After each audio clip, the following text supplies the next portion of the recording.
Welcome to Mexico City. Welcome to the Race of Champions.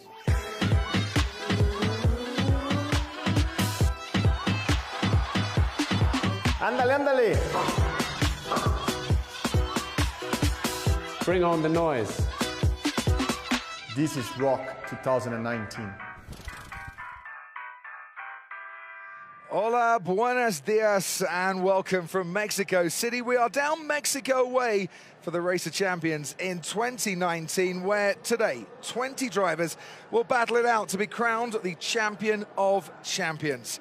Here's the track in front of you. The drivers will be out soon. Already we've had some action today in a round one knockout stage. 8 drivers were drawn in 4 best-of-3 shootouts to fight for the final places in the group stage. And we have 4 drivers through to join those seeded to get through into the groups. It is going to be winner takes all. It is man against man. It's machine against machine. Neil Cole alongside me in the commentary box. You've seen many a Race of Champions, but I have to say this one right up there with the best of the best. Well, it's a spectacular location. Hello, Crofty, by the way. Good to see you up here. Yeah, it's a beautiful place, Mexico City. The Foro Sol is the baseball diamond. The crowds are starting to pack the grandstands in front of the main stage where many famous music artists like Madonna, U2, Metallica have played historically. But, you know, Crofty, many people watching might be watching Race of Champions for the first time. Should we ask, what is Race of Champions? It's a question asked very often, Neil Cole. Metallica play here, but today, the Race of Champions rocks. And this is it.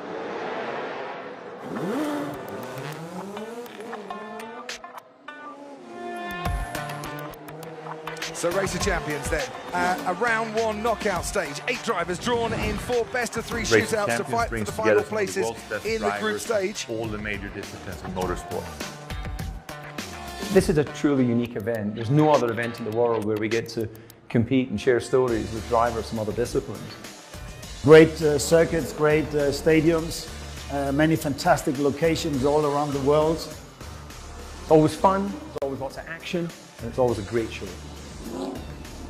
All of these drivers coming from around the world, gathering in one place with a smile on their face for Race of Champions. So 4 groups of 4 drivers face each other then, and these are those through to those groups. Abraham Calderon, load of Mexican fans here, giving him some brilliant support and knocking out Andy Priaulx. So he goes through into Group A. Group B, Loic Duval didn't have the best today yesterday in the Nations Cup. He's through. We have Group C. It's a Mexican or a German that's going through because Mick Schumacher made his way. And then Group D as well. We saw Enzo Benito through, and this is how it all looks up. Through to the quarterfinals, the semi-finals, and a best-of-3 shootout to be crowned champion of champions.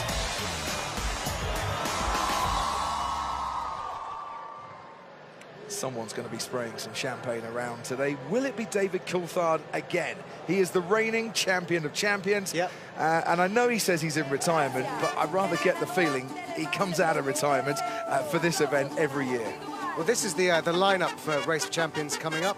All of the drivers that you will be seeing taking against each other on this track, head-to-head, in identical cars, and that's the key to Race of Champions. Look at these big names: Lucas de Grassi representing Brazil.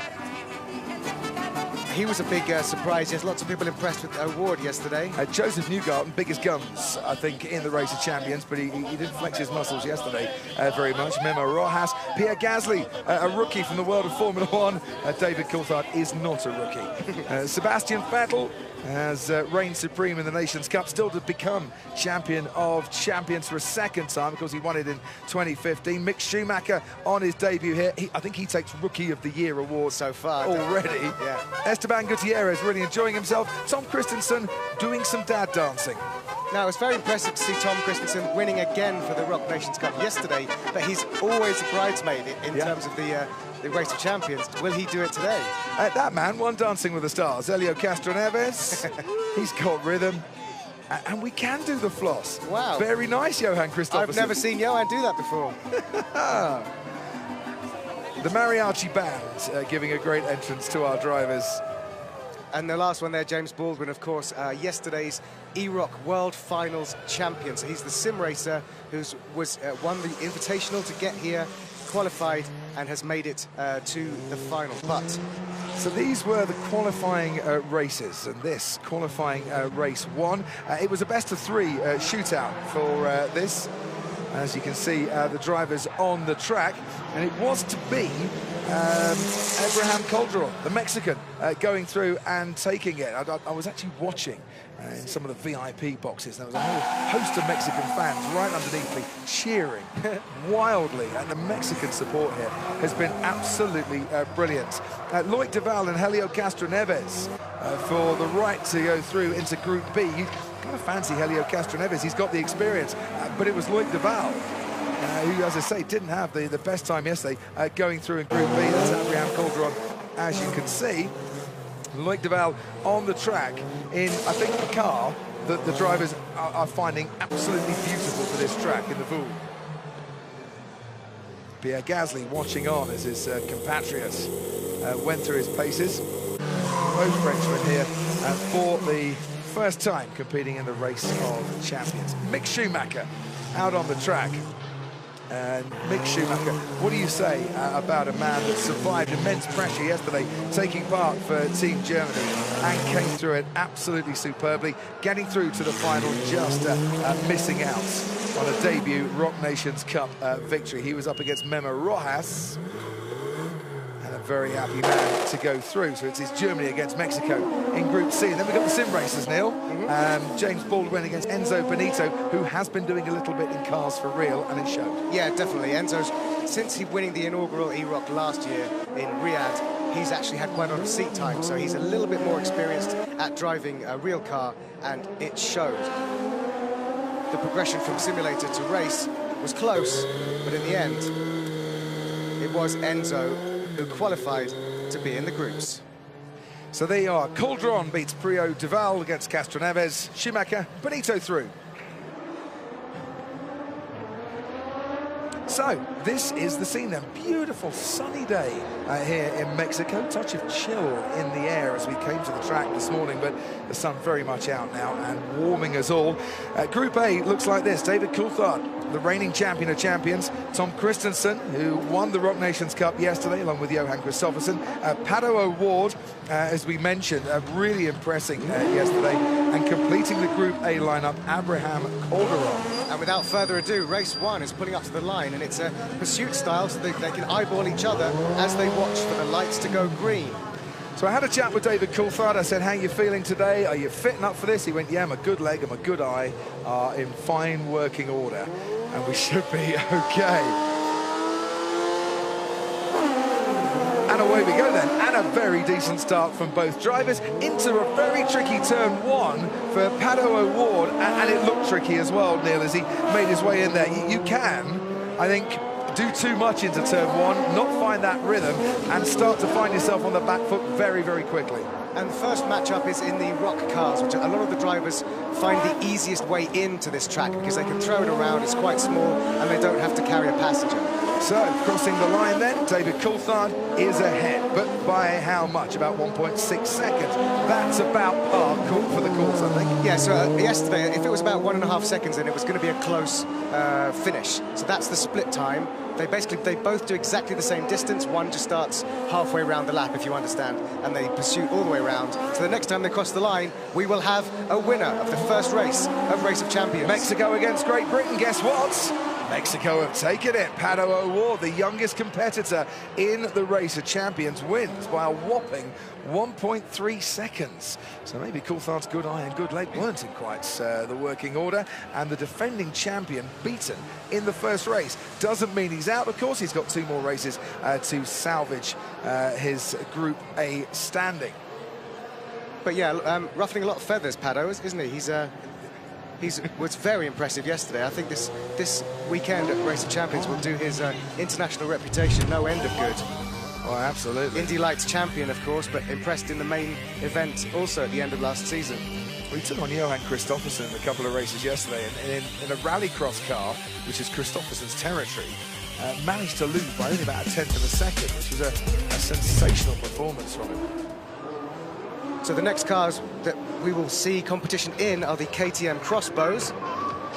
And speaking of Johan Kristoffersen, he should be up next. Yes. Racing against Joseph Newgarden. So we go into Group B. We've got a Group A, then Group B, Group A, then Group B, which I know sounds really confusing, but we'll try and make sure it's not. What a car the KTM Crossbow is. Yeah, it's that brilliant sort of confluence of Formula One car engineering with the brains and the speed of racing bikes. KTM, who of course have just come away with the spoils from the Dakar, with Toby Price winning. So the Crossbow's another one, easing the drivers in gently. Christopherson, De Grassi, Newgarden and Duval making up the Group B standings, which could be a very, very tight group. It's hard to pick a winner out of this group, definitely. It's not, but I think for Joseph Newgarden, after the disappointment of yesterday with Team USA, needs to get off to a good start here. As they wait at the line and get away well. Coming into the first turn on the outside of the track for Sweden, Johan Kristoffersson. So the inside of the track for Joseph Newgarden for the first part of the lap. Yeah, the white car is Johan Kristoffersson. The orange car is Joseph Newgarden, and we should get a sense as they cross the line for the first time, side by side in opposite directions, as to how close this will be once they finish the next lap.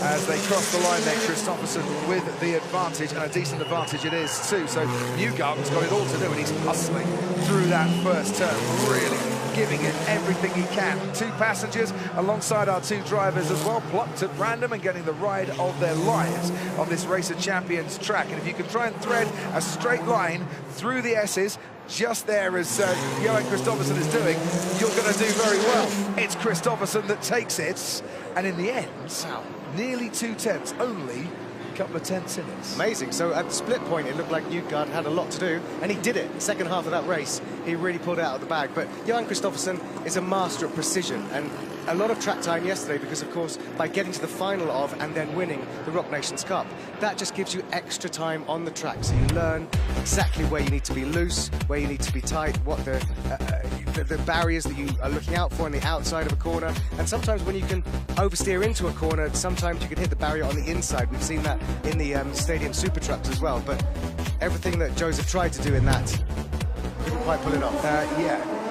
Hustle versus precision.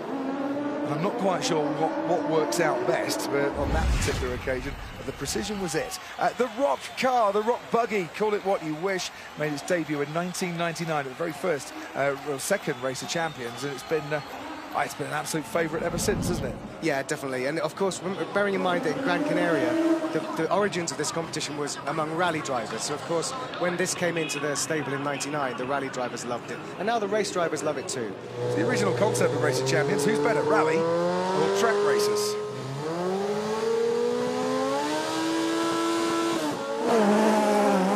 So as they go off the line, just remember that Calderon qualified this morning from Rock Mexico, so he didn't know this morning if he was going to be racing in the Race of Champions proper. Now he is, but he's up against the might of 9-time Le Mans winner Tom Kristensen. Yeah, not only did he qualify from Rock Mexico, he had to qualify through to the group stage by beating Andy Priaulx as well. So he's already knocked out one man with a huge amount of Race of Champions experience. But Tom Kristensen, 15th Race of Champions this particular year, equals Stig Blomqvist for the most amount of Race of Champions appearances, and he is the daddy of them all, so to speak, and he does have a very nice advantage after the first part of this lap. It's a kilometre long, it's pursuit racing. Every single driver covers every single same piece of track, so there is no fair or unfair advantage given. That's a lovely final turn there for Tom Kristensen in complete control of this particular heat, and he gets his first win on the board against Abraham Calderon. Continuing his winning ways after coming away with the big trophy last night in the Rock Nations Cup. And he's done that before. He's done it with Petter Solberg in 2014, and he also did it a few years previously with Matthias Ekstrom. But he's never taken the big prize in the Race of Champions. He's been runner-up many times, and we know how much he'd love to get his hands on that big trophy. That's Calderon hitting the barrier. Very easily done as he came out of the final turn. And just to explain, the rules here are if you hit the barrier once but don't move it, of course, if it's a concrete one, it's unlikely to move. If you hit it once, you get a warning. If you hit it twice or you move it, you get a 5-second penalty. So it's very, very important to try to avoid hitting the barriers at all, because you could instantly lose 5 seconds. Right, so with Johan Kristoffersson beating Joseph Newgarden in the first race in Group B, we turn next to the 2 remaining drivers in Group B yet to race, one of whom Loic Duval, Le Mans winner in 2013. He was just as excited that day as he was then. But swapping a day on a racetrack for about 25 seconds on the racetrack now. Lucas di Grassi has been around the block, now in Formula E, of course, Formula E champion a couple of seasons ago, and a very likeable young man, it has to be said.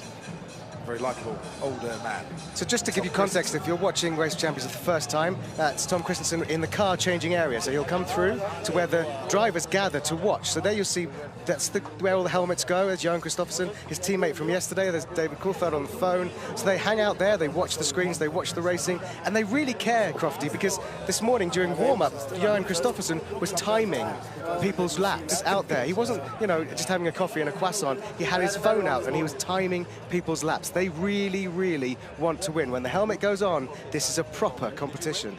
Well, it's like I said, it's designed to find out who is the best of the best. Is it the guys on the racetrack in open seater, single seater cockpits, or is it those that race in tint tops, or is it rally drivers?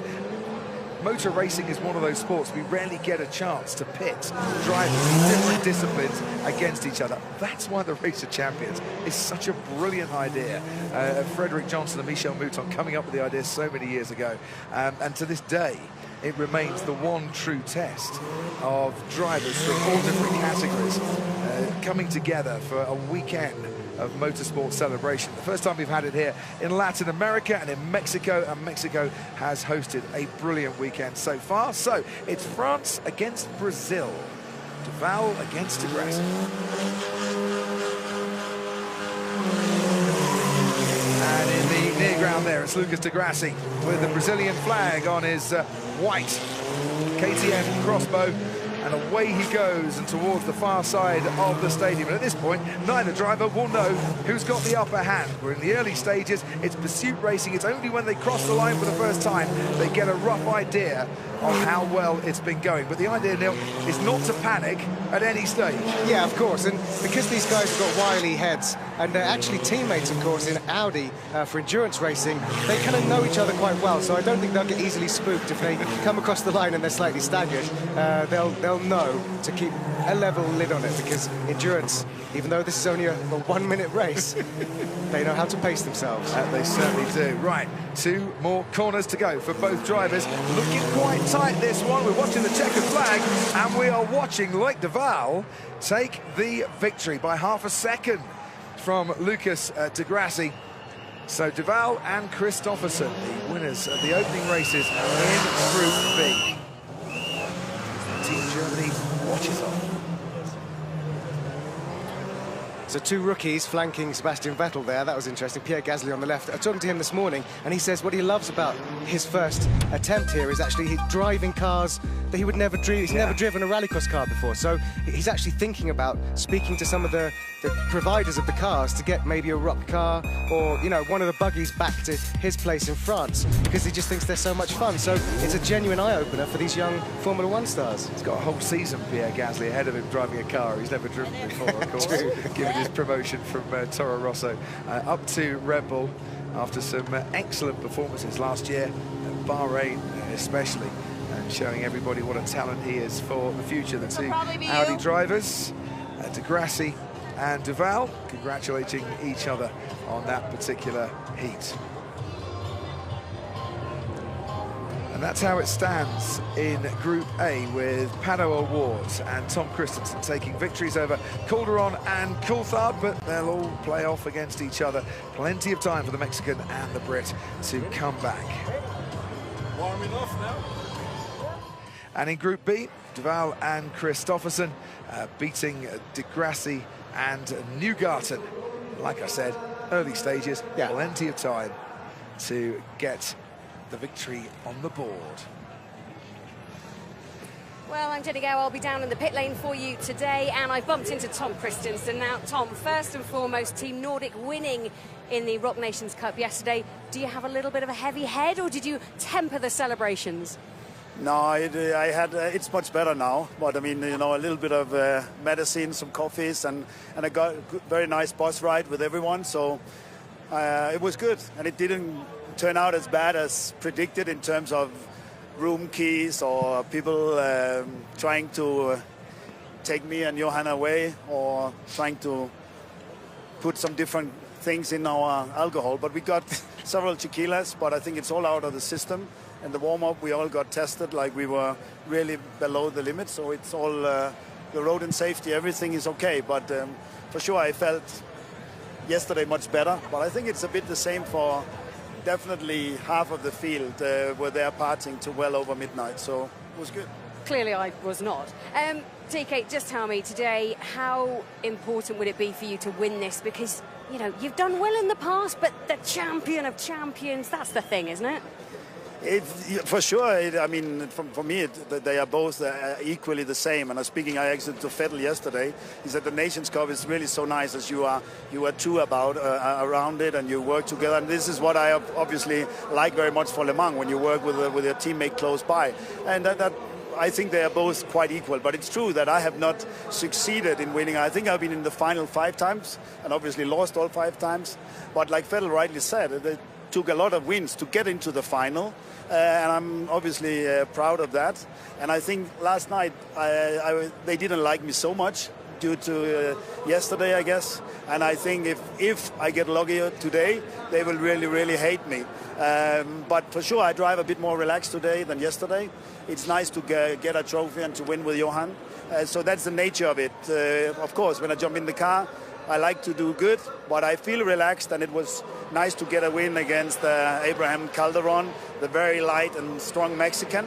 He won the qualifier this morning. So that was at least which gives me some confidence that I haven't lost it all on the dance floor with you last night. I love it. Thanks, TK. We'll speak to you later. Good luck. Pleasure. Thanks. So he's absolutely right. He's been in the final 5 times. Yeah. Always the bridesmaid, never the bride, to get the actual Henry Toivonen Memorial Trophy. So can he do it today? We need to talk about the dance floor last night as well. I don't remember Tom Christensen on the dance floor. I certainly don't remember him twirling Jenny Gow around. I do remember you, Neil Cole, strutting your stuff. Right, away we go then. It's Patricio O'Ward, Pato O'Ward against Abraham Calderon, and we are in a very nice little car here, the Speed XX UTV. These are gorgeous. They're brilliant, aren't they? They are beautiful little machines. I'd like to take one to the beach with me next week. But this is Calderon we're watching now against Patricio O'Ward. So Mexico will win out here, but which one? Now these are like the mini versions of the Stadium Super Trucks we'll be seeing later. Exactly, they're perfect for the dunes of Peru, for example, or the Baja. But tarmac, you can see that they're lovely slides, struggling for grip, but that big suspension travel can't make life easy, and the guy's really enjoying getting to grips with these. Calderon with the orange machine, O'Ward with the white machine. For this particular heat, they are not very easy to throw around a corner here. Straight lining through the S's and trying very hard not to touch the barrier. Abraham Calderon might just have the edge here a little bit. We get to the line, gonna be tight. Ward gets a better exit out of the final corner, takes it by 0.3 of a second, and that is victory number 2 for Pato O'Ward. I mean, I think we're seeing the birth of a future megastar here. Yeah. I was saying yesterday that when I mean, this is my 14th race of champions, and I remember, I think it might have been Paris, we had Nelson Piquet Jr. and Felipe Massa, That's right. and they're pre-Formula 1. And that was my first experience of them, and then they arrived on the world stage. I think we're seeing young Pato coming of age right here, right now, and handpicked as a champion by Fredrik Janssen to be here and to announce himself on the world stage. I know a lot of people are aware of his work already, but this is very impressive. One of the hottest young talents in IndyCar racing, without a doubt, and one of the nicest men as well. When I saw him this morning, I said, did you manage to go to the party last night? And he said, no. I went and had an early night. I woke up at 3 o'clock, went back to sleep again. I gave myself full preparation for today. Wow. That's what you do at the age of 19 years and 8 months old, ladies and gentlemen. You don't go to a party, you have an early night. Well, it's proving to have worked out. Loic Duval then against Joseph Newgarden. We are into Group B, and we are racing in the Rock buggy, as loved by pretty much every single one of the drivers. Joseph Newgarden needs a win here after losing out in the first heat. Yeah, and this is his second time in Race of Champions, so he learnt a lot from being in Riyadh last year, but he still hasn't quite had enough circuit track time to really dial it in. Brilliant final corner there from Joseph Newgarden, and he's right below our commentary box, slamming that Rock buggy into turn 1 and avoiding the barriers as well. You can see his opponent, Loic Duval, in the background there as they make their way to the far side of the stadium. You are constantly soaring at the wheel, constantly working hard as a driver here. This is not exactly a relaxing Sunday drive. Is it Newgarden or is it Duval? It is Joseph Newgarden that gets it by half a second. He needed the win, and he got it. He really did, and that was interesting because he was much more loose. He was sideways around most of the long sweeping left-handers. Back end was out, opposite lock, and Loic was much neater. And it just goes to show that that might be the secret to the Rock cars. Yeah, and being able to live and be comfortable with that sideways effect there as well. As we said, Newgarden hustling and bustling away. Those wheels rarely pointing in a straight line. Makes Group B very interesting indeed, with a win apiece now for Duval and Kristoffersson and Newgarden all picking up a victory. Yeah, we should be able to see how that makes things look in terms of the binary nature of wins to... Yeah, there we go.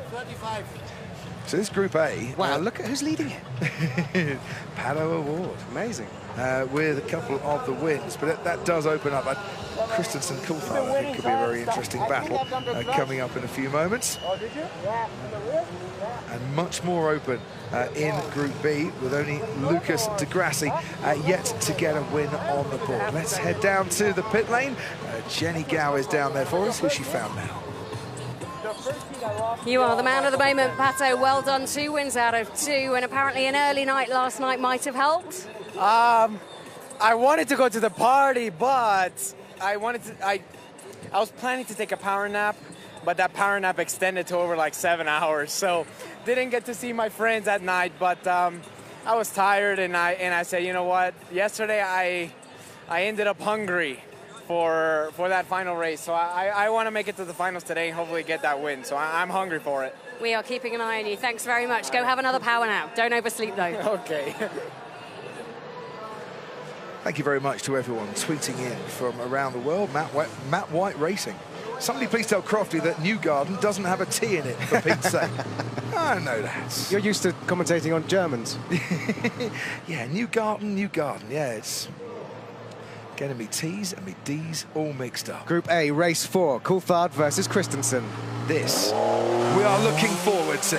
And then it's those little buggies as well. I don't think either of these two have ever driven these buggies before. A combined age experience of about 279 years out on that racetrack. Wow. And this matchup yesterday, in fact, was in the big stadium super trucks, so they're destined to only ever race against each other on off-road vehicles on tarmac. And different types of tarmac as well, because the Grand Prix track cuts halfway through the Race of Champions track, and it's varying degrees of grip that they're getting out there. And Kristensen, boy, has Kristensen got a very good lead. I don't know if 3 seconds is good or bad, but it seems quite healthy at this moment. Yeah, I think we can safely say that if TK doesn't do something desperate in this last half lap, or if Coulthard doesn't, double his speed, then TK's got this in the bag. And yeah, well, as you were saying, the surface changes are all over the place, and sometimes there's shiny concrete in the braking zone. Like there, for instance. Coulthard, the reigning champion of champions, has it all to do here, but he's got a good exit out of the line. Gonna be very tight, this one. And Tom Kristensen takes it by 6/100ths of a second. And that means David Coulthard, 2 races, no wins. The champion of champions not exactly putting up a champion's performance today. I think that may well mean mathematically that Coulthard will not progress. He'll still have one more race to do, but I think that puts Kristensen almost definitely through to the next round. How close was that, though? If that had a slightly on the near side. getting the victory. If had a slightly longer bonnet. If only he had a slightly longer bonnet. Wow, wow, wow. I think you're right on the mathematics. I never like to call things before I've had a chance to double check, triple check, and show my workings in the margin, Neil. But with Pato O'Ward and Tom Christensen with 2 wins each in Group A, Calderon and Coulthard with no wins at all, I don't think it's not double points for a victory for the final race, is it now? I think Group A is almost decided. Playing for pride. Now, Group B is not decided. This is wide open. Well, if de Grassi can get a win here against Johan Kristoffersen, then we're into the oh, that could be a false start from Lucas de Grassi. Now, was he over the line there? He started, he stopped, but had he broken the timing beam at all? I'm sure we'll see or hear from race control, but they do start quite a long way back from the timing beam, so it's possible that he didn't break the beam. He was certainly a little bit eager in his anticipation. And then that held him back. Cars around the track. But that would have held him back, wouldn't it, Crofty? Because he would have been cautious and not quite got the launch he wanted, having done that slight false start. Right. He has the advantage after the first half of the lap, and there he has clattered the barrier. So, in terms of penalties, that well could cost Lucas de Grassi dear, whether he's broken the timing beam at the start or not.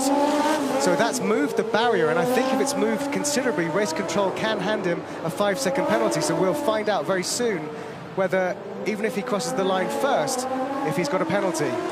He is not going to cross the line first. That was very, very close. He did get a 5-second penalty anyway. Johan Kristoffersen takes that, and that means that we've got Johan Kristoffersen now topping Group B with 2 victories from Duval and Newgarden, with 1 victory apiece. Very good. Johan Kristoffersen, of course, double World Rallycross champion, and he did cross the beam. Definitely crossed the beam. So maybe he could actually have picked up 2 5-second penalties there in 1 race. And this is where he clouts the barriers rather hard, but it's how far over do they extend to the driver coming back the other way.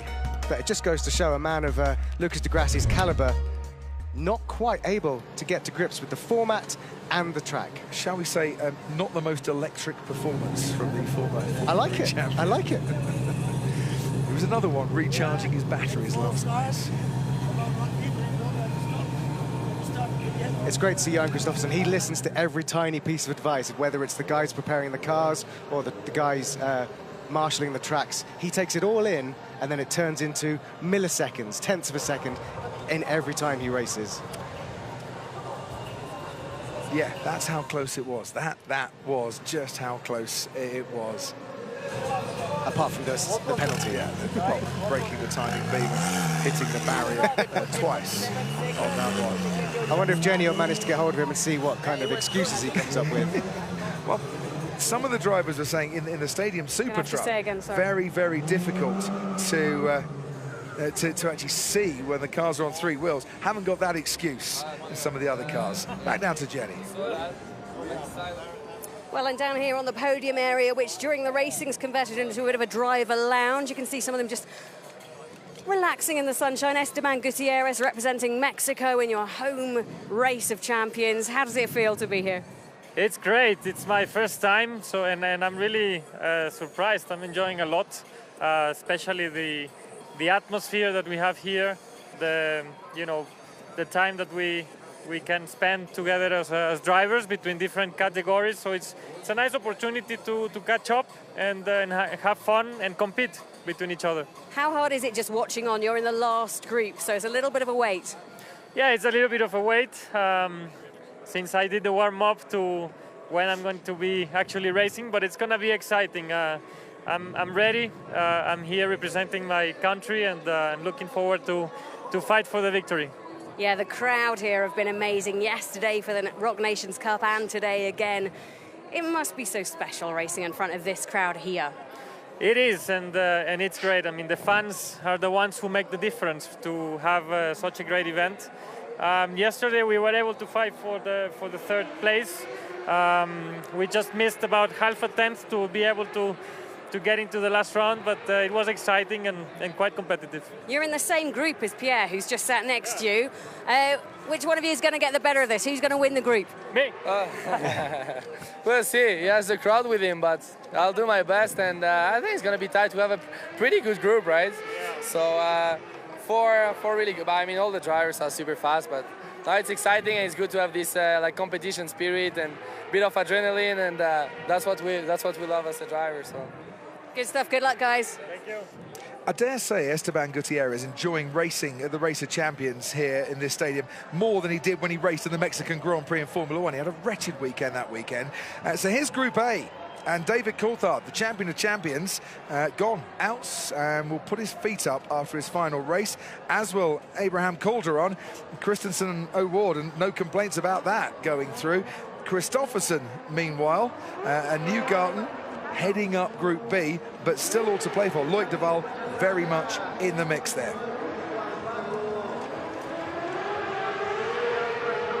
So I wonder if we'll see a new name in our list of Champion of Champions. Well, we've got the potential to do so this year. Last couple of years, we've had Vettel, Montoya and Coulthard. Coulthard looks like he's out. Montoya isn't even here. And Coulthard back in 2014. Romain Grosjean isn't here. Sebastian Ogier. So I've got a feeling we're going to see a new name. We have to go quite far down the list to find anyone. Yeah, I think the only person is Vettel, who could be a returning champion. Who won it, of course, in 2015 when we froze every single little bit that moved off at the Olympic Stadium in London. How cold was that night? I think it was as cold as when it snowed in Beijing. Oh, yeah. Well, the snow in Beijing and the freezing London Olympic Stadium have been the two coldest race champions. So it's quite nice to be here in the sunshine of Mexico City. It is a beautiful thing. Did it snow in Beijing? Yeah. The fog was so bad, I couldn't actually see any of the weather. It was very thick fog. It landed on us. We had the KTM crossbow there, of course. 0 to 100 kilometers an hour in 3.9 seconds. A 2-litre 4-cylinder engine. It's a beautiful machine, it really is. Out on the track at the moment, you can just see him waving and making his way off. We've had some stunt bike action. Yeah, it's Lee Bowers, I think, a Guinness World Record holder. Very, very entertaining on that motorbike. It's very, very good to see the crowd. What I love about being here, we can't really hear it in the commentary booth where we are, but when you're out in the Foro Sol Baseball Diamond Stadium, you can hear the crowd oohing and ahhing and applauding every single thing that happens, and it's such a great spectacle to come and visit and watch in the flesh. We had 3 Mexican teams yesterday in the Rock Nations Cup, and there was this sense of anticipation as they came to the line, and an audible sigh if they didn't quite make it. The extent of which you rather felt it as it breezed over the top of your head. But yeah, Lee Bowers doing the motorbike stunt action. International Stunt Supremo Terry Grant is accompanying him as well. Terry's been going around the track on 2 wheels in a Land Rover. Yeah, deliberately. Yeah, as you do on a Sunday in Mexico. So this is probably for the wooden spoon, this race of Group A, isn't it? Yes, it certainly is. It's David Coulthard against Abraham Calderon. And for Coulthard, the defending champion, he would hate to bow out without a victory whatsoever. Calderon, who's been in a lot of action today, winning Rock Mexico, winning against Andy Priaulx, of course, was Coulthard's teammate yesterday for Team GB. So, pride of Britain and pride of Mexico. Let's see. And away they get. Decent start from both. Calderon comes towards our camera now and takes the first corner. Coulthard disappearing off into the distance. Mexican flag fluttering in the breeze. A very neat performance so far, but just a little bit offline there for Calderon. He might have lost a couple of tenths going through that left-hander. Just for clarity, if you can't pick out the flags, the black car is the Mexican flag and the white car is the Team GB flag, with the Scottish helmet. Saltire. Yeah, on David Coulthard's head. As he is always raced on board with David Coulthard at the moment. Very neat through there. That's where Calderon lost just a little bit of time, I thought. But Coulthard making it look a little easier as we get down towards the final turn now. Swing into the home straight. Who's going to take this one? It is David Coulthard. The champion of champions from last year ends his campaign in 2019 with 1 victory, but at least 1 victory on the board. So the passenger enjoying the fact that she won a race. I think it's a female, it's hard to tell. But One thing that's worth pointing out is that these are passengers. The passengers are prize winners. They are lucky friends, family, VIPs, but they have all been weighed to within 5 kilos, so the drivers can never complain that that person had a heavier, more ballast in the car. So as long as they've been honest about how much they weigh, they should all equally match out and balance the cars between the competing drivers. So to put it rather bluntly, Neil and I would never be passengers in the same race. It's about a 1.5 foot difference and a couple of all-you-can-eat buffets. Well, luckily we'd be driving anyway, wouldn't we? We'd definitely be behind the steering wheel. Well, I think we should. To be honest, one day. Team all-star commentators. What a brilliant idea. Frederick, can we do that, please? Oh, that'd be fantastic. I think I'd last about 3 corners before I get so many penalties. But then you'd be called Three-Corner Crofty. It'd be a new nickname for you. I like it. We'd have that. Johan Kristoffersson with the wrong flag. Yeah, so Swedish. And this is his second appearance in Race of Champions. Loic Duval with the right flag, his first Race of Champions appearance. Rock highlights, watch this space. He's got a victory on the board now. He's got some highlights. Yes, we can definitely update that if he comes back next year. Yeah. And you might have seen Bebendium in the background there, the Michelin tyre man, every single year of the Race of Champions, and this is the 31st incarnation of the Race of Champions. Michelin have provided the tyres. Now, I think this is the first time we've seen the Ariel Atom Cups today in the Race of Champions proper. Is. Now, this is a car, I have driven an Ariel Atom on occasion, and I can't say I've given it the best control on the planet. I find it's a really tricky car to manoeuvre around corners.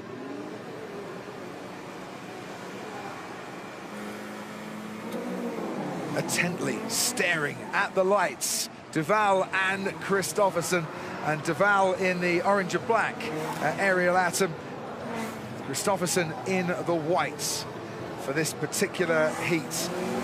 If Duval can win this, he goes to 2 wins alongside Kristoffersson. I think that would then put Joseph Newgarden out. He's got one more race to come, of course, against Lucas Di Grassi. Let's see, as they cross the line, how the drivers are getting on. Duval, 27.7. Kristoffersson, 2.3 and a bit seconds further back. But I think he's very much within touching distance of taking this. And that is the back end over towards the crowd is the trickiest part of this circuit, definitely. The white car of Kristoffersson doesn't quite look like he's got the measure of his French rival. Well, let's have a look here as they cross the line. It is victory for Loic Duval, and that takes him to the top of Group B. And a very impressive performance. It's almost like he's taken a day to acclimatise here. He's come to the track today, and he's picked up a couple of wins. Yeah, I guess yesterday must have been, you know, free practice.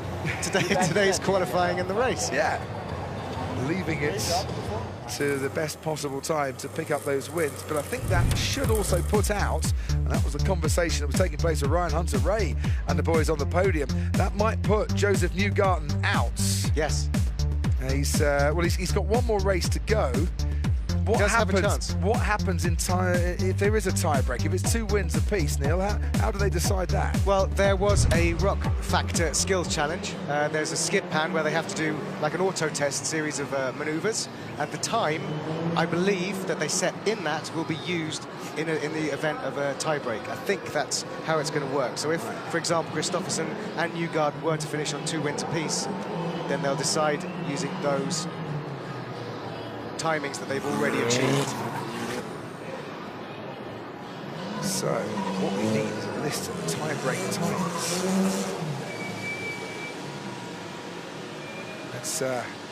We'll come back to those in a minute. We'll get this next race underway, but I might just have some tie-break times in front of me right now. Tom Christensen against Patricio O'Ward.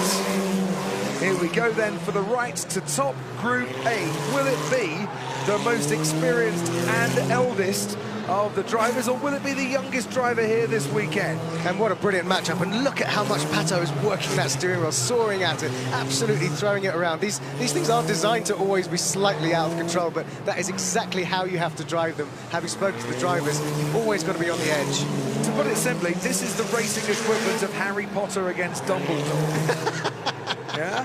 And I don't know who's got what up their sleeve for this particular race. Yeah, he's got a lot to learn, hasn't he? He could definitely learn from the master. Or is he going to beat him? Master against the apprentice. And let's have a little look now as through to the final corner comes Tom Christensen, the Great Dane, against Pato O'Ward from Mexico, and Tom Christensen. Wow. Dumbledore takes it. Wingardium Leviosa, will he lift the prize by hand or by wand later? But that was the fight for honours of winning Group A. Absolutely. So it helps you in your seeding for the quarterfinals to win the group. So it wasn't just academic that they were both going through. TK has smartly done himself a big favour there, as you can see him sporting a closed-face helmet, unusually, and he's made it through as the winner of Group A, as far as I can work it out. Not like the sunglasses on the visor of the other one. They're the Racer Champions sunglasses for this year. So that does complete Group A, and that is Tom Christensen after winning the Rock Nations Cup yesterday. 3 wins out of 3 races. And this is the VIP lounge, and we can get back to the track, because if we can't go to the expensive seats, Neil, nobody else should be going to the expensive seats.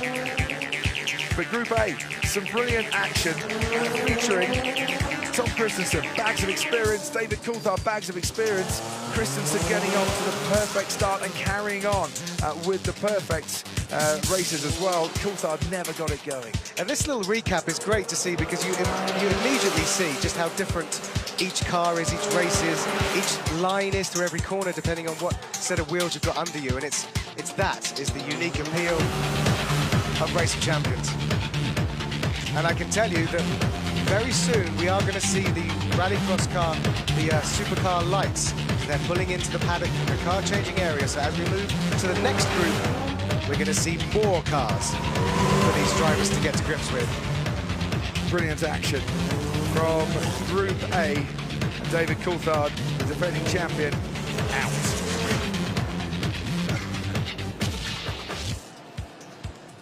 He got a win, but only one. It's Pato O'Ward who goes through as the runner-up. Tom Christensen, who goes through with 3 wins out of 3 races. Commiserations to Abraham Calderon, Rock Mexico winner from this morning. Couldn't pick up any victories in the group. So Group B action next. And Neil explaining that it's the Rock Skills Challenge time that settles a tiebreaker. So we see there Joseph Newgarden and Loic Duval and Johan Kristoffersen, 3rd, 2nd and 1st. So for Newgarden to win, he's got to win, he goes on to 2 victories. Can he go above Kristoffersen or Duval? So is it's on the fastest lap time of the Skills Challenge? I think it's their total, yeah. So their total time. So yeah, so it's their quickest time, I think, because the total time was the decider for the Rock Nations Cup between teammates. So the individual fastest time on the Rock Skills Challenge. Well, here's the situation. Newgarden can't go ahead of Kristoffersen because his times were slower, but he can go ahead of Duval because his time was faster than Duval. So if Duval loses against De Grassi, Kristoffersen? Yeah, so if Duval loses against Kristoffersen, no, he can't go through. Wow. He can't beat Kristoffersen. Although he can beat... Oh, so Kristoffersen has to beat Duval. Welcome to live maths. Yeah. Honestly, not since my GCSE maths, which for those of you outside the UK is a maths exam you take when you're 16 and you live in fear and you tremble for months in anticipation leading up to it. Have I had to work so hard to work out who could go through or not? Now, the Aerial Atom Cups that we're about to see, and we just saw a little explainer of what they look like. And they're tiny. 0 to 60 in 2.9 seconds. Top speed 145 miles per hour. But power to weight ratio, they're 445 brake horsepower per ton. 2-litre 4 cylinders. They're brilliant things. They made their Race Champions debut in 2014. And here we go. So this could be a decisive matchup now. Yeah. Because we know that De Grassi is out of this group. So Newgarden, whatever happens, has got to win this race. And then we'll go back to the maths and we'll make it sound a bit clearer. Away we go then. On this near side, Joseph Newgarden from Indy, in the world of IndyCar, and a brilliant young talent in the world of IndyCar as well. And on the far side, Lucas di Grassi, raced in Formula One for the Virgin Racing team all those years ago, and has had much more success elsewhere. Formula E champion a couple of seasons ago. So they're both single-seaters. They're both used to this style of car, but not this style of racing necessarily, and Newgarden has got the advantage. 1.8 seconds at the end of the first half of this lap. The first half a kilometre, the lap 1 kilometre long in its entirety. I reckon there's a chance that di Grassi could nick this and save us going through any more rigorous workings out with our pencils behind our ears. I would give him a high five and a very big man hug if he could do it. And there's nothing against Joseph Newgarden to save us from the mass. Who's going to take it? Crosses the line, it is Lucas di Grassi. So officially, Joseph Newgarden is out, and di Grassi goes ahead with that victory and finishes in 3rd place in the group. And that's good to see Lucas di Grassi getting a win there. Deserved victory, to be fair. Congratulations to him with a win in that last heat. So, of course, Lucas di Grassi will be back when Formula E comes here in a few, well, it must be a few weeks' time, maybe a month. I've got to do my calendar maths in a minute. But yeah, so he'll, you know, now all he's got to do is kind of bank this experience for when he comes back here and does the bigger circuit. And I'd like to see a Formula E car at Race of Champions, and Lucas has been talking about that for the future as well. And he says, I know a man who knows a man who can get a man to do a man, and all of that malarkey. Of course he does. So it would be good, I think. There's a few of you who'd like to see a few additions to the Race of Champions in the future, including Boz, who says, shame we don't have Lewis Hamilton here. Wouldn't it be great to bring him along? So Group B. It's done and dusted. Loic Duval heading the group. Johan Kristoffersson, Lucas di Grassi, Joseph Newgarden bringing up the rest of it. Sebastian Vettel slapping on the sunset motion and needing to as well, because it is a very, very hot day here. Hot action on the track. And for Duval, who didn't pick up a victory, I don't think at all, in the Race of Champions Rock Nations Cup yesterday, it has been a much better effort on the track today. Di Grassi had a bit of a horror in this particular heat. And jumped the start and then hit the barrier a couple of times. But that was the most even group we've seen so far today. All very evenly matched. Kristoffersson winning that one. Di Grassi losing it before the starts. I'd put some, you know, I'd really put some money on Kristoffersson. I mean, he's got through as the runner-up in Group B. And I know that, having watched him all year round the last couple of years in the World Rallycross Championship, that he's just applying information that he stores up for later.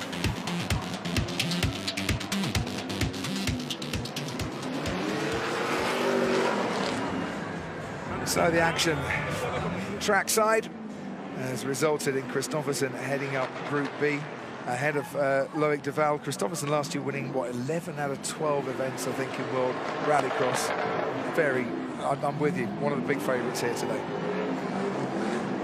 Let's see how that breaks things down to go into the quarterfinals. So Christensen takes on Duval.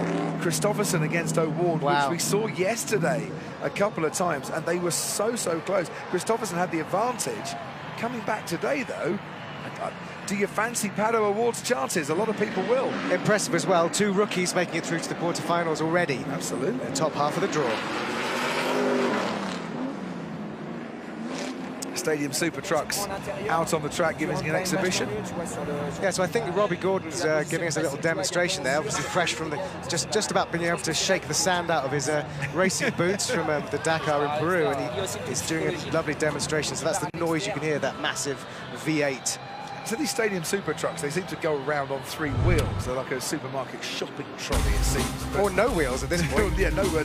This is where they're absolutely magnificent. We saw a great race yesterday after the Rock Nations Cup had finished. The Stadium Super Trucks were out on the track racing in their own series and putting on some demos as well.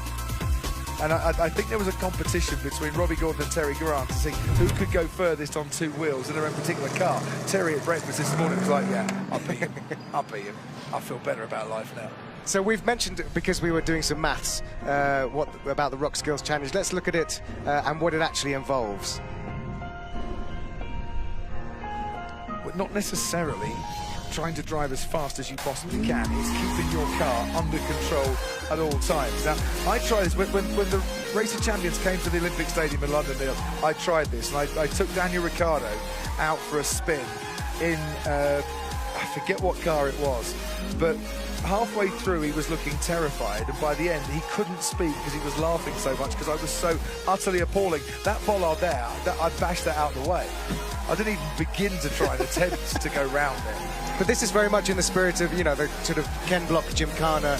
The skills, the precision is everything, but what counts is the time. So, like everything with racing, they all want to be the quickest. And I can tell you that despite the little celebration there from David Coulthard, it was actually Sebastian Vettel who did the quickest time on the Rock Skills Challenge, and despite being the last driver to arrive. He flew in a day late, went 3 seconds faster than anyone else could manage. But Johan Kristoffersson was second quickest, so another reason to keep an eye on JK there. So where do we go? After Group A and Group B, where do we go? Well, the answer is... Group C. Of course. Live English. We cover all bases. It's Benito Guerra against Sebastian Vettel. It is going to be a Mexican or a German, or 2 Mexicans or 2 Germans that go through from Group C, because there's only Mexicans and Germans in it. Mick Schumacher and Sebastian Vettel, Benito Guerra and Daniel Suarez, and we're in the Voul 05. And the Voul is an absolute beaut of a car. Yeah, we love this Voul. The 05, the brand new Rock Edition, has been rebooted for 2019, and it's built here in Mexico City. I mean, elements have come from the UK and from Canada, but fundamentally it rolls off the production line just a few miles away, and here it is rolling at top speed for the first time in public. So the Voul has come home, basically. Yeah. And rounding the final few turns on board with Sebastian Vettel. His passenger looks very, very calm, as probably befits a man who knows that, well, a 4-time Formula 1 world champion is not going to scare you too much. But Benito Guerra, as you can hear, has taken a very, very impressive win. And I don't know if we caught it on pictures, because I think we were looking at Sebastian Vettel, but I spotted through the last corner that Benito actually clipped the concrete barrier with the rear left. So I don't think it was enough to move it or get a full penalty, but, you know, he was really, really on the ragged edge to make sure he beat Sebastian Vettel there. Maybe Sebastian Vettel needed to scare his passenger just a little bit more then, because that is a stunning upset. It's quite a scalp, isn't it? It certainly is. Benito Guerra, World Rally Champion competitor, of course, the FIA Production World Rally Champion for 2012. Group D features Formula 1 in the shape of Gasly and Gutierrez, IndyCar in the form of Ryan Hunter-Reay, and it features sim racing in the form of Enzo Benito. So all disciplines gathering, one of them virtual. I tell you what, that has really woken up the crowd. Yeah, that last race. I mean, not that they were going for a little siesta. It's very much fiesta time this afternoon. But Benito Guerra, in his second ever Race of Champions, he made his debut in 2012. Bangkok that year, 2012, off the top of my head, the year Roman Grosjean won, and has kind of waited 7 years to come back again. And he's come back with a bang this afternoon. Very popular with all the other drivers. He's a nice guy. I remember when I used to work on the World Rally Championship and he was in the Production Cup, coming here to Guanajuato and watching him race in Rally Mexico, and that was his chance to shine. And now he's shining again in front of his home fans, and one step closer to maybe being a Latin American champion of champions. Ryan Hunter-Reay, quarter-finalist in 2014 and last year as well. He made his debut too in 2012. Pierre Gasly making his debut this year. GP2 champion in 2016, Red Bull Racing driver for next year. I'm just going back over those Bangkok results. Guerra beat Jorge Lorenzo. That's I right. think that particular year. And then it came up against Sebastian Ogier, which maybe was a bit too tough for him. Let's head down to Jenny Gao at the pit lane in a few moments' time. First and foremost, we've got some racing to attend to. So the name on the side of the car is Schumacher, and the car is a Voul 05. So we should be going to Group D first, though. Ryan Hunter-Reay and Pierre Gasly should be the next drivers out. Yes. In the UTVs. In the beach buggies, shall we call them. But well, they've come out and they've gone sprinting off. Now, if any of the drivers feel there is something wrong with their car, it is their responsibility to say so before they approach the line. Yeah. Once they approach the line, tough. Yes, that's the rule. You've got to get on with it. The rule is that if you finish a race and then afterwards you complain that there was something wrong with your car, it is ignored by the stewards, because you have to flag it before you take the start line. So if you don't think the steering's aligned, or if you think there's a problem with a wheel or anything, even if the engine's not warm enough, the temps aren't up, or the tyres aren't warm enough, but they do make sure that the tyres, the brakes, everything is equal across both cars that are about to compete.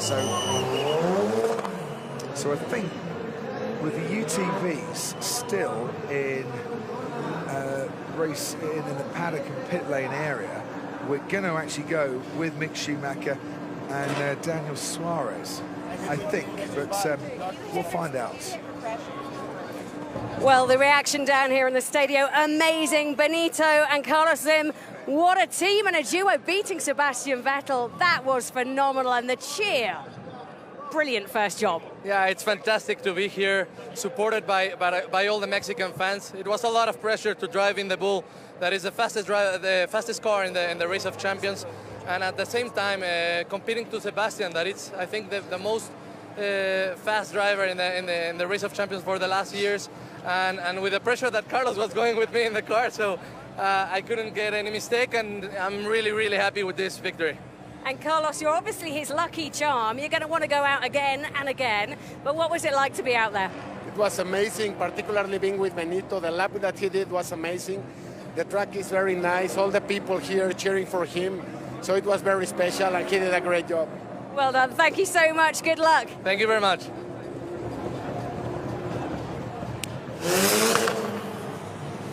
So, to the stadium then. We go back to Group C. Sebastian Vettel, we've seen, getting beaten by Benito Guerra. Can Daniel Suarez inflict a similar? Would it be an upset on Mick Schumacher? It probably would be, the way that Schumacher was racing yesterday. But the form books on these two are pretty empty, because they're both Race of Champions rookies.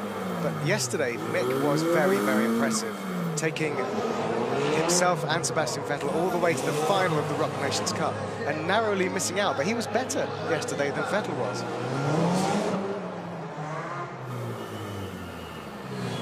So we're in the Bull once again for the second race in Group C. Mick Schumacher against Daniel Suarez. And away we go then, and on this near side, right down in front of our commentary position at the moment, Daniel Suarez for Mexico.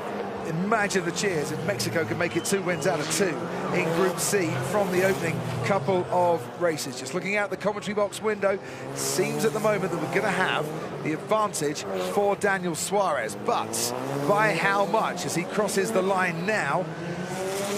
Around about 2 seconds, I would say, 2.2 seconds. So Mick Schumacher is in that ballpark figure that says he can make the comeback and he can still take the race. Don't think that a 2.2 second advantage means that the guy in front is home and hosed. One half of this track is a little faster than the other half, despite Terry Grant, the man who designed it, doing his best to keep it very, very similar. In the end, it is Mick Schumacher that takes it. So what has happened to Daniel Suarez on the second part of that lap? So he's doing what we were talking about. He's complaining about something happening with the car. It doesn't sound particularly great. No. So we have to try and find out what's happened with the car. He's not happy. He's not throwing off his belts. Because he really would have wanted to give a good account of himself, the NASCAR driver. Now, I think what he feels, Neil, is that everything was okay up until halfway, and then he started losing power. And he's looking down already. Yeah. He's pointing and saying, I get the feeling that that's a engine transmission problem that he's trying to make people aware of there. Mick Schumacher takes that race. However, there might be a bit of deliberation once the car gets back into the pit lane, and the technicians can get to have a look at it. Because Daniel Suarez is certainly not a happy man, and saying that it's not me. And he's got a point. If it's not the driver and it is something mechanical, he kind of deserves to go again, surely. It's a tough decision, isn't it? Because you know, the rule is if you notice there's something wrong, you flag it before the start line. But if it goes mid-race, then it could just be racing. You know, it's failure, and you have to move on. So we'll find out a decision and get it to you as soon as we know. But for now, the win goes to Mick Schumacher. So it's Benito Guerra and Mick Schumacher winning a race apiece. Vettel and Suarez not winning a race so far in Group C. Now this is Group D. So let's go on to Group D then. Ryan Hunter-Reay against Pierre Gasly. I think they have very similar driving styles, these two, as they pull off the line. But a very unlikely piece of kit for either of these guys to drive. Yeah, to be fair, way less power than they're used to, much different handling than they're used to, and a cockpit that's way more elevated than they're probably used to as well. And swaying from side to side around every corner like on a boat. Amazing amount of suspension travel on these things. Yeah, Gasly could have done with this, I think, on holiday. He's just been on recharging his batteries before the start of the season. The advantage that Gasly has does seem rather a lot. 4.1 seconds. But I think as yet, we haven't quite seen what the par advantage is in these UTVs. No, because it varies from car to car, so that might be a close finish. That's the beauty of this. We will never know. That they're heading back down towards the main stage now.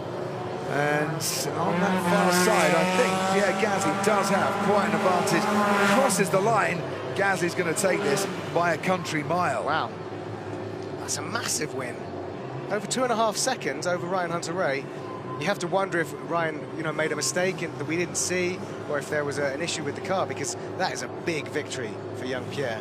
Yeah, it's a big victory, but I think, to me, Gasly just enjoying the dancing around, enjoying the lack of downforce in these cars a little bit more than Ryan Hunter-Reay was. Yeah, definitely. Let's see now. See the shockwaves going through these tyres as well. Certainly from that angle, brilliant camera work.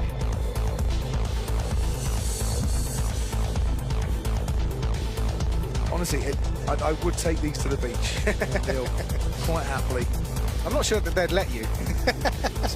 This would be brilliant down at Margate, this would. For those who don't know Margate, you haven't lived. It's the Riviera.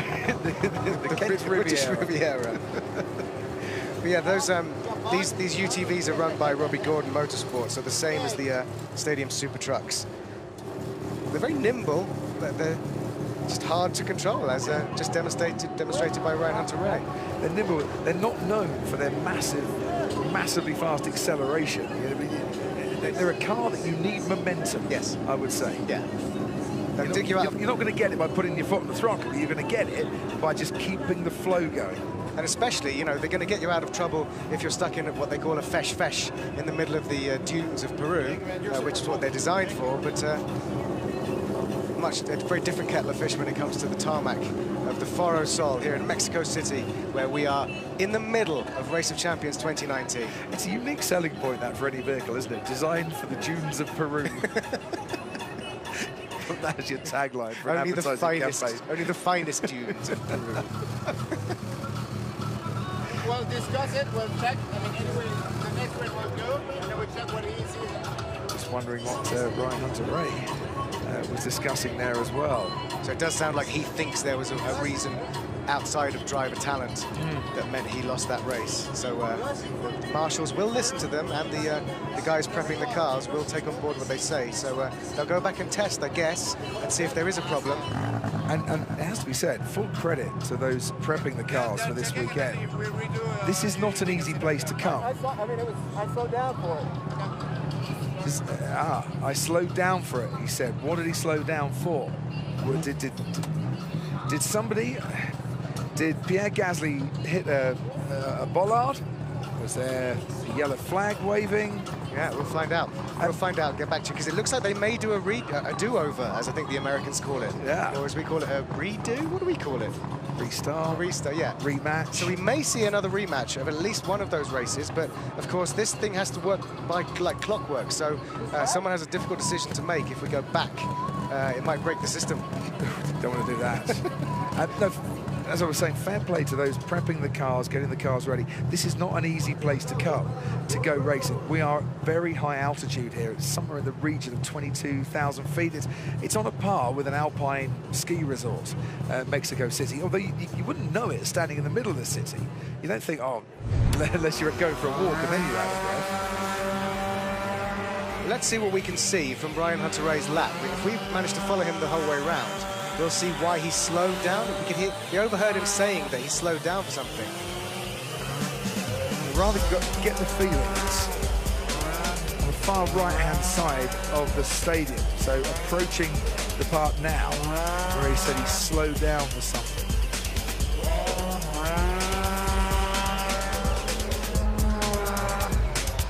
Can't necessarily see it on that first half lap.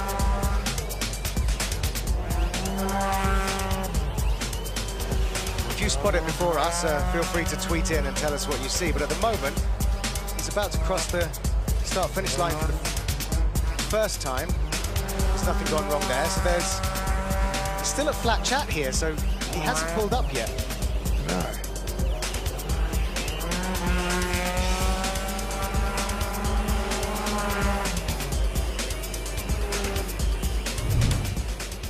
So, an unrevealing replay. We still can't see what he was remonstrating about there, so interesting. I've not been quite so confused since I last saw Murder on the Orient Express. So I'm hearing from race control that there was a yellow light at Right. turn 4, which must have spooked him and made him slow down, thinking that there was danger ahead, because of course all racing drivers are very well behaved when it comes to obeying the flags at the side of racetracks, aren't they? Absolutely. I wish there'd have been a yellow light on the track by the side of the Orient Express before that film. It would have actually saved me the bother of watching the second half. Truly awful, awful film. Anyway, the plot thickens, Jenny Gale. Well, hopefully we can resolve some of the things we've been talking about, because I'm here with Daniel Suarez. Daniel, I know you are really unhappy after that race against Mick Schumacher. Just tell us what the problem was with the car that you were in. The car was perfectly fine. The car was very fast. Actually, that has been one of the cars that have been the fastest the whole weekend. We were very good. I felt like we had a pretty good shot, actually, a very clear shot at the time to win that thing. But I don't know, the gas pedal, somehow he just went like a rock. It was extremely stiff, and probably the car was going nowhere.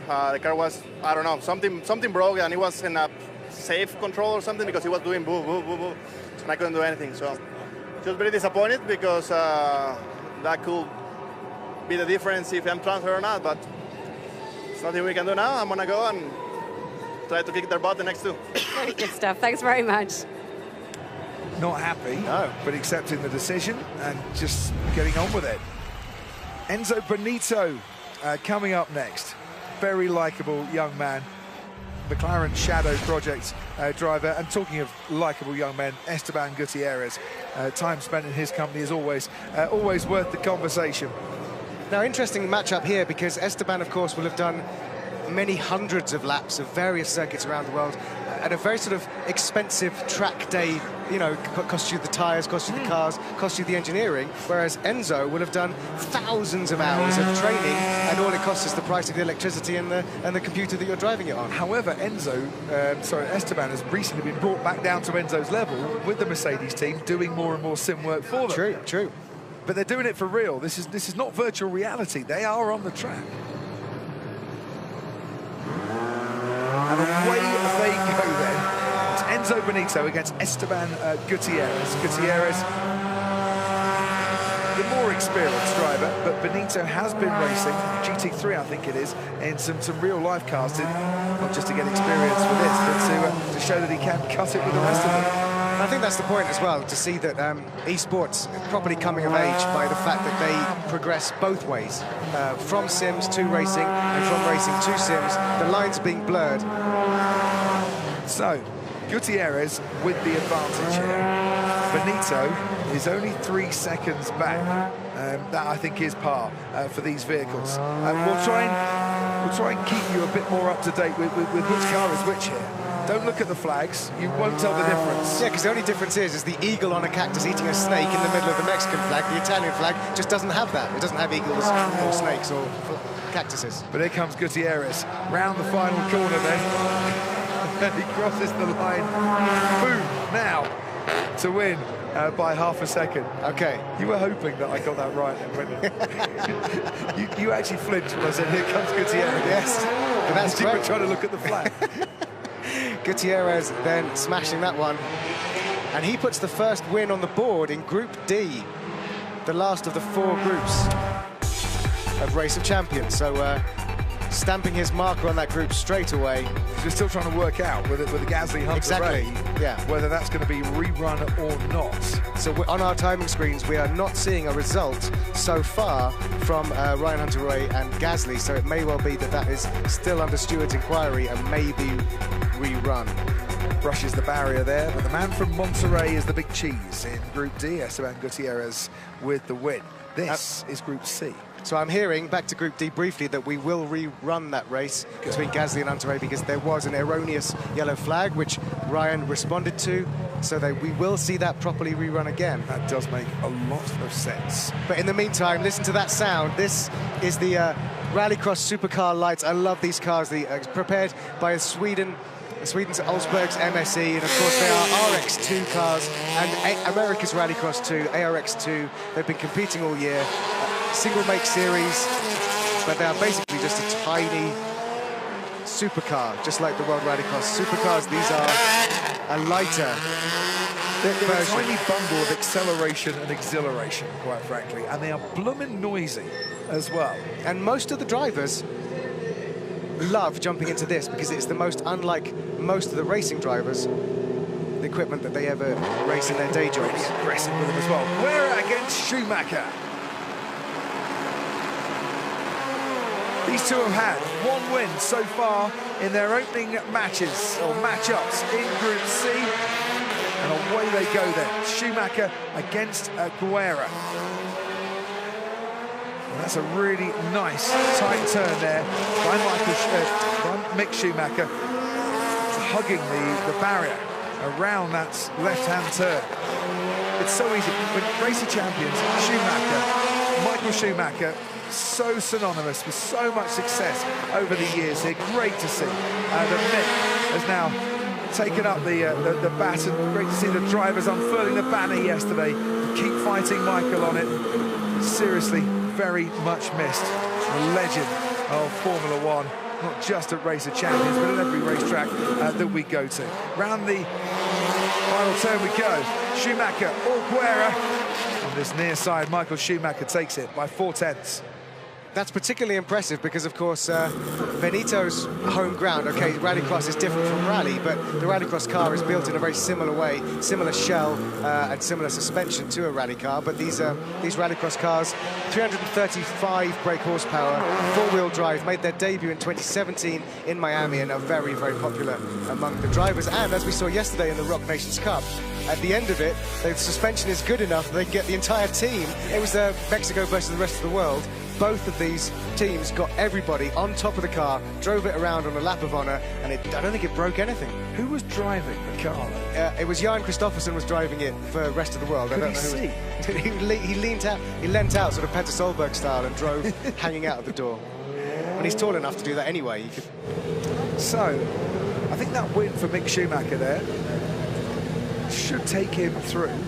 Still quite open in Group C. Sebastian Vettel does now have the pressure put on him when he takes on Daniel Suarez. Suarez thought he should have victory on the board, but it didn't work out for him in the first race for a mechanical problem in the Vool. 0 to 60 miles an hour in 3 seconds.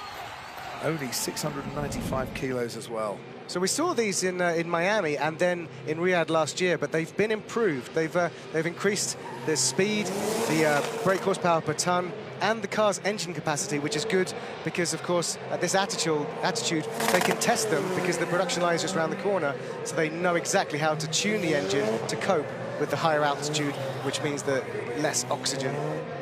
Right, so we're going to see Ryan Hunter-Reay with his next matchup. Facing Enzo Benito, he will still have to go back and take on Pierre Gasly, of course. Eric Vindezes says, why is it worth watching the Race of Champions? You get to see Ryan Hunter-Reay against Pierre Gasly in glorified dune buggies. Yeah. You get to see him again.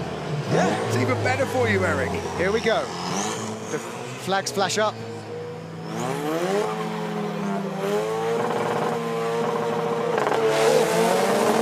Kept them there at the line for a very, very long time, it seems. Brilliant to hear the ball on the limiter there. That's a great sound. Absolutely superb. Benito in the silver of the Bulls here. Ryan Hunter-Reay in the orange. I love this pursuit track. I really do, because you really don't know as a broadcaster, fan or driver who is having the better of the opening exchanges.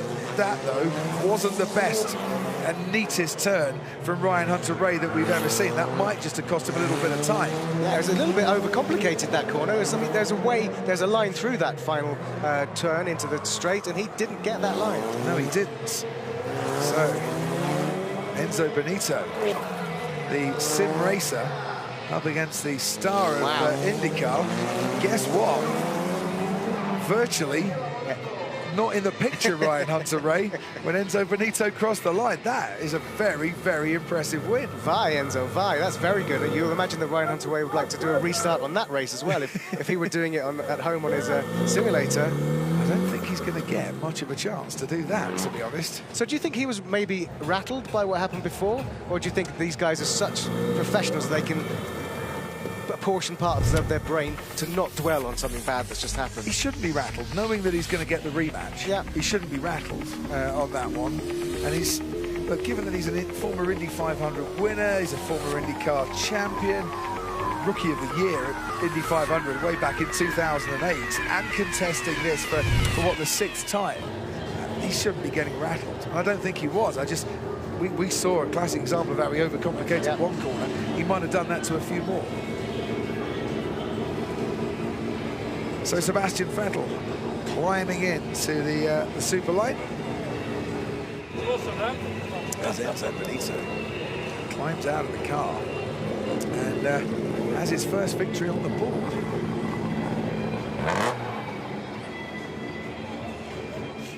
Race of Champions here in the Foro de Sol. Mick Schumacher. Got it in my brain now. I'm going to have to stop saying that. 2 wins out of 2 races. Benito Guerra, second in that group at the moment. Sebastian Vettel still waiting to pick up his first victory, as is Daniel Suarez. Vettel outclassed, really, against Benito Guerra. Suarez was very much in the mix until his machinery let him down. I mean, you've got to imagine that Suarez will be happier with a roll cage above his head. It's much more like a stock car that he's used to driving. But we know that Vettel loves this car. And the way that they're prepared, you can see it's interesting. You've got team members from both Dirtfish and OMSE working on these cars, because I think these are the cars that competed in ARX2 this year, America's Rallycross. But it's the same single-make series, the same body shell that's made in Sweden by Olsbergs. Was he shaking his head there, or was he just kind of adjusting his helmet and his hands device? Look at the focus on Sebastian Vettel's eyes. Who spent the last 10 minutes sheltering from the sun down at ground level. I mean, it's warm enough in our commentary box here, but I think at ground level, the sun creeps over and into the stadium, and it gets very, very hot indeed. We saw him slapping some suntan lotion on, but he's been trying to keep cool down there. So at the moment, Sebastian Vettel is the only driver who has been champion of champions still in the competition. So unless Vettel wins it, we are going to see a new champion of champions today. And there he is, Sebastian Vettel, 4 Formula One World Championships, all with Red Bull. 8 appearances here at the Race of Champions. He made his debut at Wembley in 2007. Daniel Suarez, highlights so far. Well, if he wins this particular race, that will be one of them. And in his case, he'll have to put behind him his disappointment from the first race, where he had a problem with the car, but that did not get a do-over. Do you think is it more difficult for Suarez to adapt to these cars than Sebastian Vettel? He races NASCAR, they're big, heavy machines. These are not big, heavy machines. Yeah, I think this is much more nimble than a stock car, and I think Vettel's had enough experience in these. I mean, he as you said, he arrived late yesterday morning. He just came straight into practice, and within 2 or 3 laps, he was hitting fastest lap times. I mean, he really, really makes the most of practice. He was up at 5 o'clock this morning, Sebastian Vettel, because he said he was still going to stay on European time. Wow. So he got up really, really early and went to the gym. As you can see by the fact that he's still sporting the winter moustache, he hasn't been to the barber shop at the driver's hotel yet for a shave. So what a chance for Daniel Suarez to make an upset if he can.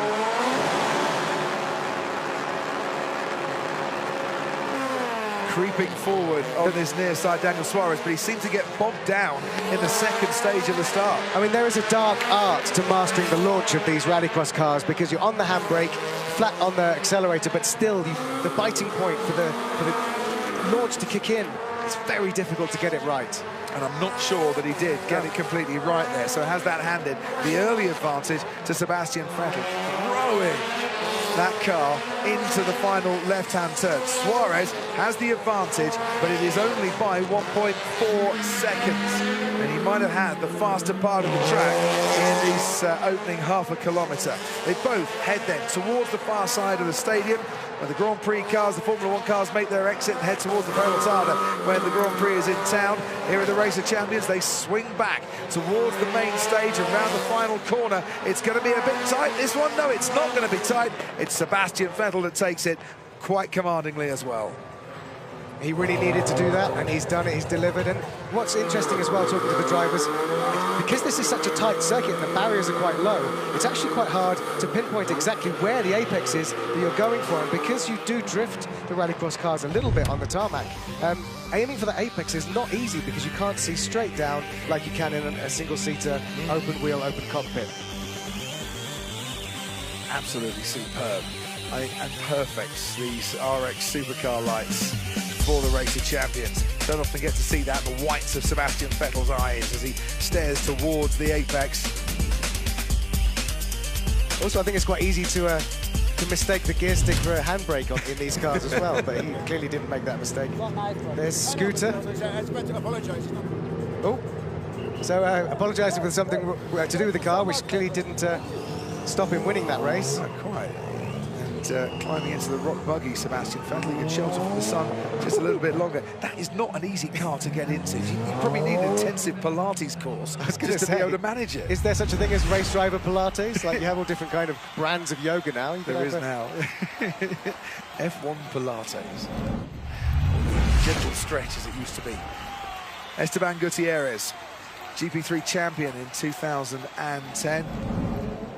And from Monterrey, which Monterrey seems to be the motorsport capital of Mexico. So many of our drivers here at Race of Champions this weekend, all hailing from Monterrey. I was talking to a local journalist, he was saying, yeah, there's a lot of intensive motorsport kind of fever in that particular part of Mexico. And of course, he's up against Pierre Gasly. Now, as you said before, he's got a big season ahead of him. Yeah. Well, Gasly to Red Bull, it was a progression that I think was fairly obvious once Daniel Ricciardo had made his move to Renault for next season, and Gasly had shown enough at Toro Rosso this season to influence Christian Horner and Helmut Marko that he could be the man.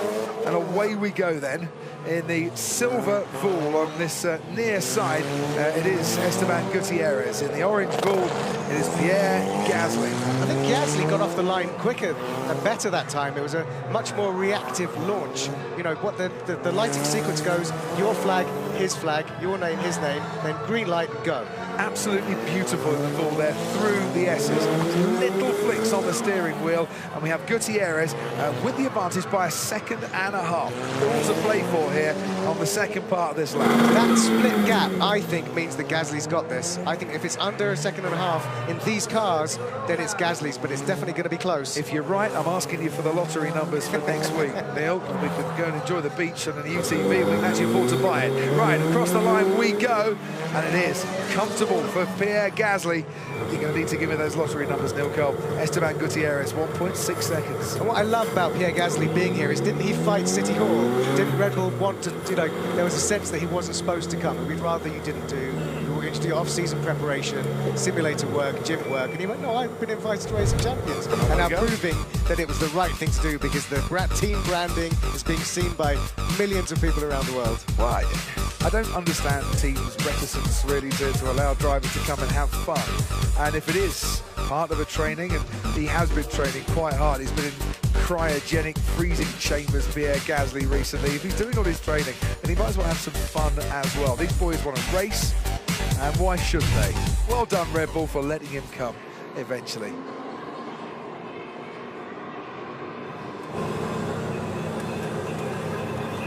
I remember Pierre Gasly back in the days of Formula Renault 3.5. He was runner-up, I think, 2014, and he's very impressive then. Super young, but look, there he is. Great future ahead of him. GP2 champion, of course.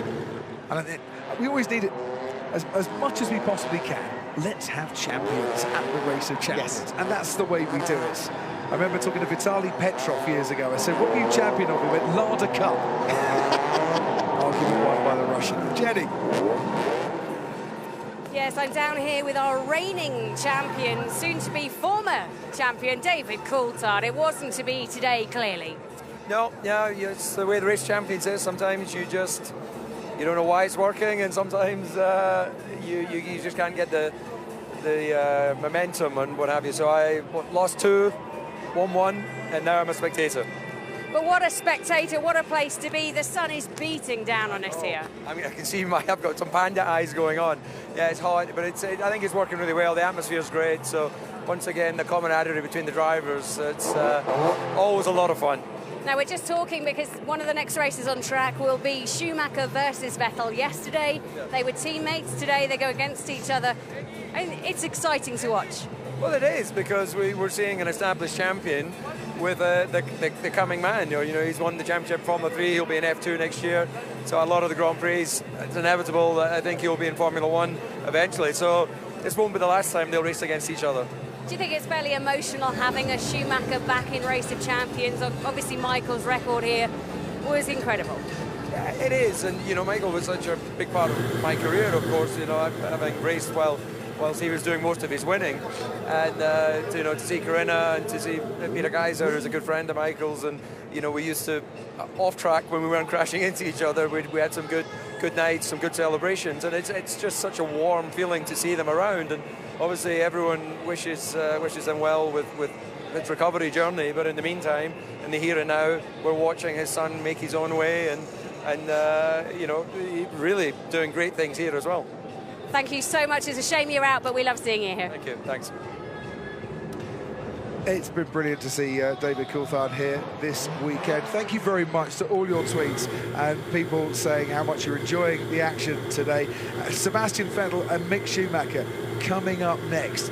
This, Neil Cole, is going to be tastier than the tacos that we have been, shall we say, overindulging on ever since we landed. I can't wait for this.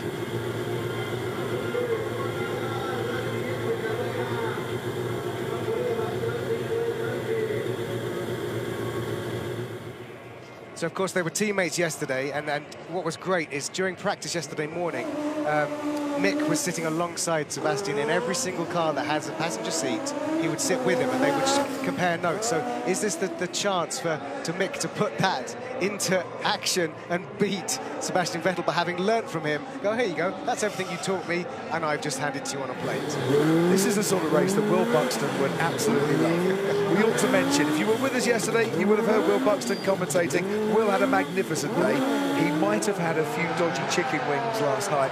He is currently getting over possibly the worst night of his life. He's not a well boy. We send you an awful lot of love, Will, and that's why I got drafted in around about an hour's notice to keep Neil company in the commentary box. I'm loving it. I hope you're loving it too. It's Schumacher against Vettel. Strap yourselves in for this. This is going to be an absolute corker. And away we go then. Schumacher against Vettel, Germany against Germany, master against apprentice. They were teammates yesterday. There is no time for mates today. And those of you watching in black and white, it's Vettel in the black car and Schumacher in the orange car, because of course they both got the German flag. That's how you spot it. So Schumacher's in the orange, Vettel's in the black. Yeah, Schumacher nearest the camera at the moment. Sebastian Vettel powering his way down towards the left-hander and doing very nicely. Brilliant slide on around that left-hander there. But the advantage with Michael Schumacher, and it's a comfortable 1-2 of 2.6 seconds. Vettel's going to have to pull something out of the back here. And remember, Schumacher with 2 wins, Vettel with only 1 so far. Sebastian Vettel really does need this victory. Schumacher looking very composed, very calm behind the wheel and getting the slide on himself as well. Schumacher against Vettel. It is going to be Mick Schumacher who takes it. And it is 3 out of 3 for the rookie in Group C. And for Sebastian Vettel, oh dear. Yeah, it does not look good for him to go through, and so we will have a new winner this year. If that is Vettel out, and he clipped the barrier, and when I say clipped, whacked it with the rear left in that final corner, pushing, knowing that he was behind. I mean, that's how precise they are. He knew he was behind, so he pushed, hit the barrier. I don't think it was enough to get a penalty, but he lost anyway, so that is academic. There we go. Clipped the barrier? Yeah. Banged it. Rather hard. Did Sebastian Vettel. Esteban Gutierrez didn't think much to his driving style there at all. So we saw this yesterday, Mick Schumacher being just so impressive against this field of drivers, completely unfazed by the caliber of drivers around him. But he's just carried it through into today. 3 wins out of 3. This is proper momentum. We'll go back to Group C in a moment, because that's not done and dusted just yet. Here in Group D, Gutierrez, Benito, Gasly, all with 1 win. Gasly and Hunter Ray are going to have to go again with their matchup. If you're just joining us, there was a yellow light, yellow marshal's light that was just flashing and put Ryan Hunter-Reay off his stride. Interestingly, we know that Pierre Gasly has to win this race, because if he loses, his Rock Factor Skills Challenge time was not good. So in that tight, twisty auto test Rock Factor Skills Challenge track, he did not excel. So he really does have to win here to progress. And am I right in thinking that Sebastian Vettel needs Daniel Suarez to beat Benito Guerra to stand a chance then of going through, because his Rock Factor Skills Factor time was the best of the lot? I think you're absolutely right, yeah. That would be so he does still have a chance, Vettel. That man really does need an awful lot of suntan lotion out there. It's getting hot here, and the competition's hotting up as well. So is it time for a bit more Vool? I don't know. No, we've got some rallycross cars coming out next, but you can't get enough of this particular car. Road legal, but brilliant on a track like this. Very much not road legal. Here come the rallycross supercar lights. I don't know what would be illegal about these. They don't have headlights, they don't have a number plate, they don't have... Yeah, but they'd be brilliant in a supermarket car park at about 8 o'clock on a summer's evening. Ken Block style, with your groceries, which wouldn't last longer to carry a bag. So F1 driver versus F1 sim driver here. Which one will come out on top? Yes, Gasly against Benito. And Benito already taking a victory, taking a scalp, and Gasly getting a better start there. Almost looked like he jumped the start a little bit. I don't think he did. I just don't think that Benito got away quite as impressively. Interestingly, this is one of the cars you can drive in the simulator, so Enzo will have put in a lot of time racing this car around this track in the virtual world. So in the real world, back end just stepping out a little bit for Pierre Gasly. Crossing the line, Benito out in front by 1.7 seconds. Gasly should certainly make that up. The noise of these cars are utterly brilliant as they head down that back straight. Not so tidy, I don't think, Gasly through that left-hander, and he's bashed the barrier once again. Not thinking he's going to get a penalty for that, but it's not the best line. And it looks to me that we're going to have another big scalp, because yes, Pierre Gasly takes it from Enzo Benito, who I thought actually had a bit of an advantage halfway through that. But just goes to show that these are Pierre Gasly was saying to me earlier today that he loves this one. This is the most unlike anything else he's ever driven. And you could see how difficult it is to get that balance between oversteer and understeer, where you've got all four wheels spinning on the tarmac, and you're not pointing in the right direction. And you could see by the clouting of the barrier on the inside, as I think we're about to see here, that is oversteer in action. See how hot these tyres are getting as well, because he clouted the barrier and took some of the advertising stickers with him. Sticking to the side of the Michelin tyre. All that load on the rear right as it powers through. Oh. We put the little Tech Pro barriers down there to stop the guys whacking against the concrete. Yeah, that would hurt. There would certainly be a head ringer if you did knock the roll cage of one of these into the concrete. That would definitely give you a bit of a headache. It's not the fastest track we've ever had at the Race of Champions, but I actually really like this circuit. Yeah. I think it's a real proper test for the drivers, and there's not been a single complaint from the drivers. Once they got in and started practicing, they all think that actually this is not a bad way to spend a Saturday and a Sunday afternoon. So the next matchup is all or nothing. Benito Guerra has to win, otherwise Vettel will go through. Otherwise Vettel will go through. So this is all or nothing for Benito Guerra. And this is just for pride for Daniel Suarez. He cannot progress, but he could cause an upset for Benito Guerra. Yeah. So Benito Guerra, who's beaten Sebastian Vettel, of course, to take his race win.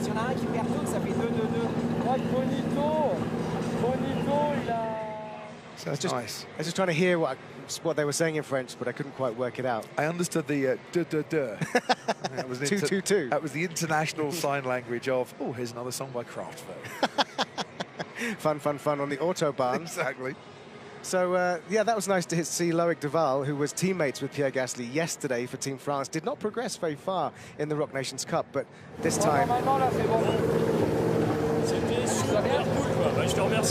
C'était super cool. I think it was super cool. That's quite easy to translate. Merci. Thank you. So yeah, talking about this circuit, it's brilliant. I think it's 2015 in London, the cold Olympic Stadium, the last time and the first time we had this pursuit style track, and it really works because they set off into the infield, then they cross over, then they set off again, then they cross over, and you can see every single moment from the grandstands, and that really makes a difference. And although not completely full, for a first visit to Latin America, this is not a bad crowd at all here at the Race of Champions. Everyone has had a massive smile on their face and has stayed the course of the day as well.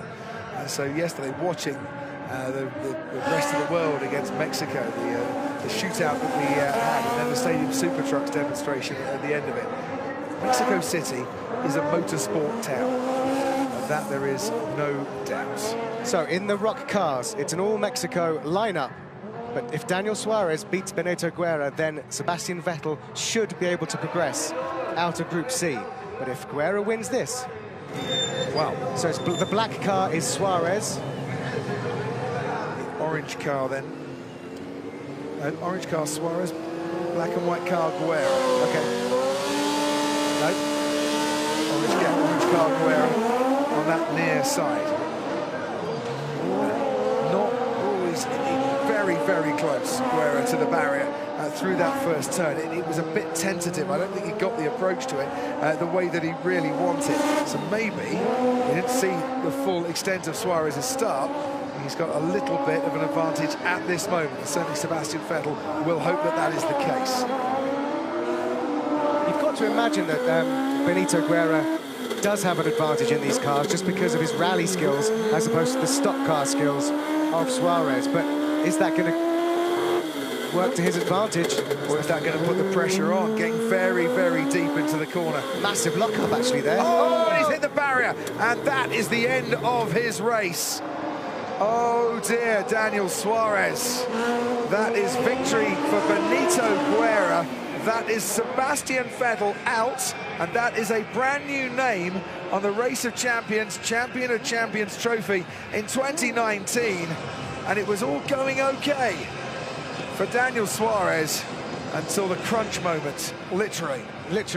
Yeah, so luckily it was the Tech Pro barriers rather than a concrete one, but he really did clout that. So there might be a little delay now as the marshals are running onto the baseball diamond to push the barriers back into place where they've been left by Suarez. But that, Neil Cole, is a massive upset in Group C, where you look at it, Mick Schumacher, Benito Guerra, Sebastian Vettel, Daniel Suarez, you think, oh dear, scattering tech-pro barrier. And again, this is an example of the Race of Champions circuit. Historically, you'll often have a curb there. So on the inside, getting the apex, you can ride the curb a little bit, not too much because you'll get a penalty, but that instead of a curb, the inside is a barrier, and they've had to adapt their driving styles, but some of them have clipped the barrier on the inside of the corners because they're used to going for an apex that's on a curb. Absolutely. So, Sebastian Vettel, the odds-on favourite for Group C, but he is out. Jenny. Well, Mick Schumacher, congratulations, 3 out of 3, and what a shot group as well with your teammate from yesterday, Sebastian Vettel, going out. Yeah, no, I wasn't expecting that, but I think he just gave me a lot of good tips and I could use them, so not happy about that. Well, when it comes to this Race of Champions now, anyone who goes through will be a brand new Race of Champions champion of champions, because Sebastian was the only man who could defend a title now. So, is it all for you to do now? We'll see. I mean, we have some very talented drivers out there, so it's going to be difficult, but for sure I'll give it all. What's the best tip that Sebastian or anyone else has given you so far? I think drive smooth. No, I think it's really depending on how you manage to kind of adapt from car to car. I think that's the most difficult here, because you have so many different cars. You always jump into a different one, so it's kind of, you have to reset every time you get into the car, and that's something I think not every driver can do. And I think from all the drivers I've seen here, they were all perfect in it, so really heads off for that. They've done a great job. I'm sure a lot of people will be willing you on at home. Well done, Mick. Thank you. I'm sure they will be. I think even before today, Mick Schumacher was going to pick up Rookie of the Year award at the Race of Champions. They can start etching his name, I think, on the trophy now. If indeed there is a Rookie of the Year trophy. Sebastian Vettel's not a rookie. Sebastian Vettel was expected to beat Benito Guerra. That didn't happen. An upset in the very first race put Vettel on the back foot, from which he never really recovered. Yeah, very, very surprising. I'm shocked that we will not see any more driving from Sebastian Vettel today at Race of Champions, and he will not defend his 2015 Champion of Champions title. But we will see much more from the Euro F3 champion for 2018, Mick Schumacher, racing in F2 in 2019. I'm so looking forward to seeing what that young man can do at some of the Formula One races throughout this season. So these guys won't meet again unless they both progress, I think, through the quarterfinals, through the semis, because Guerra and Schumacher are the two that have gone through from Group C. Of course, advantage Schumacher psychologically if they do meet again, because he's got one win under his belt. Certainly has. Mick Schumacher beating Benito Guerra in that rallycross car. Daniel Suarez thought he should have had victory against Benito Guerra in the first race, the pair when they were racing, and a mechanical problem. Suarez against Mick Schumacher, sorry, wasn't it, that stopped him on that one. He might feel a little unfortunate not to get a victory on the board. Mick Schumacher with 3 wins out of 3, topping Group C. Benito Guerra from Mexico going through as runner-up. Jenny.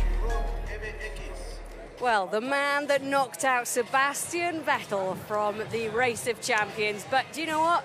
2 wins and pretty impressive as well.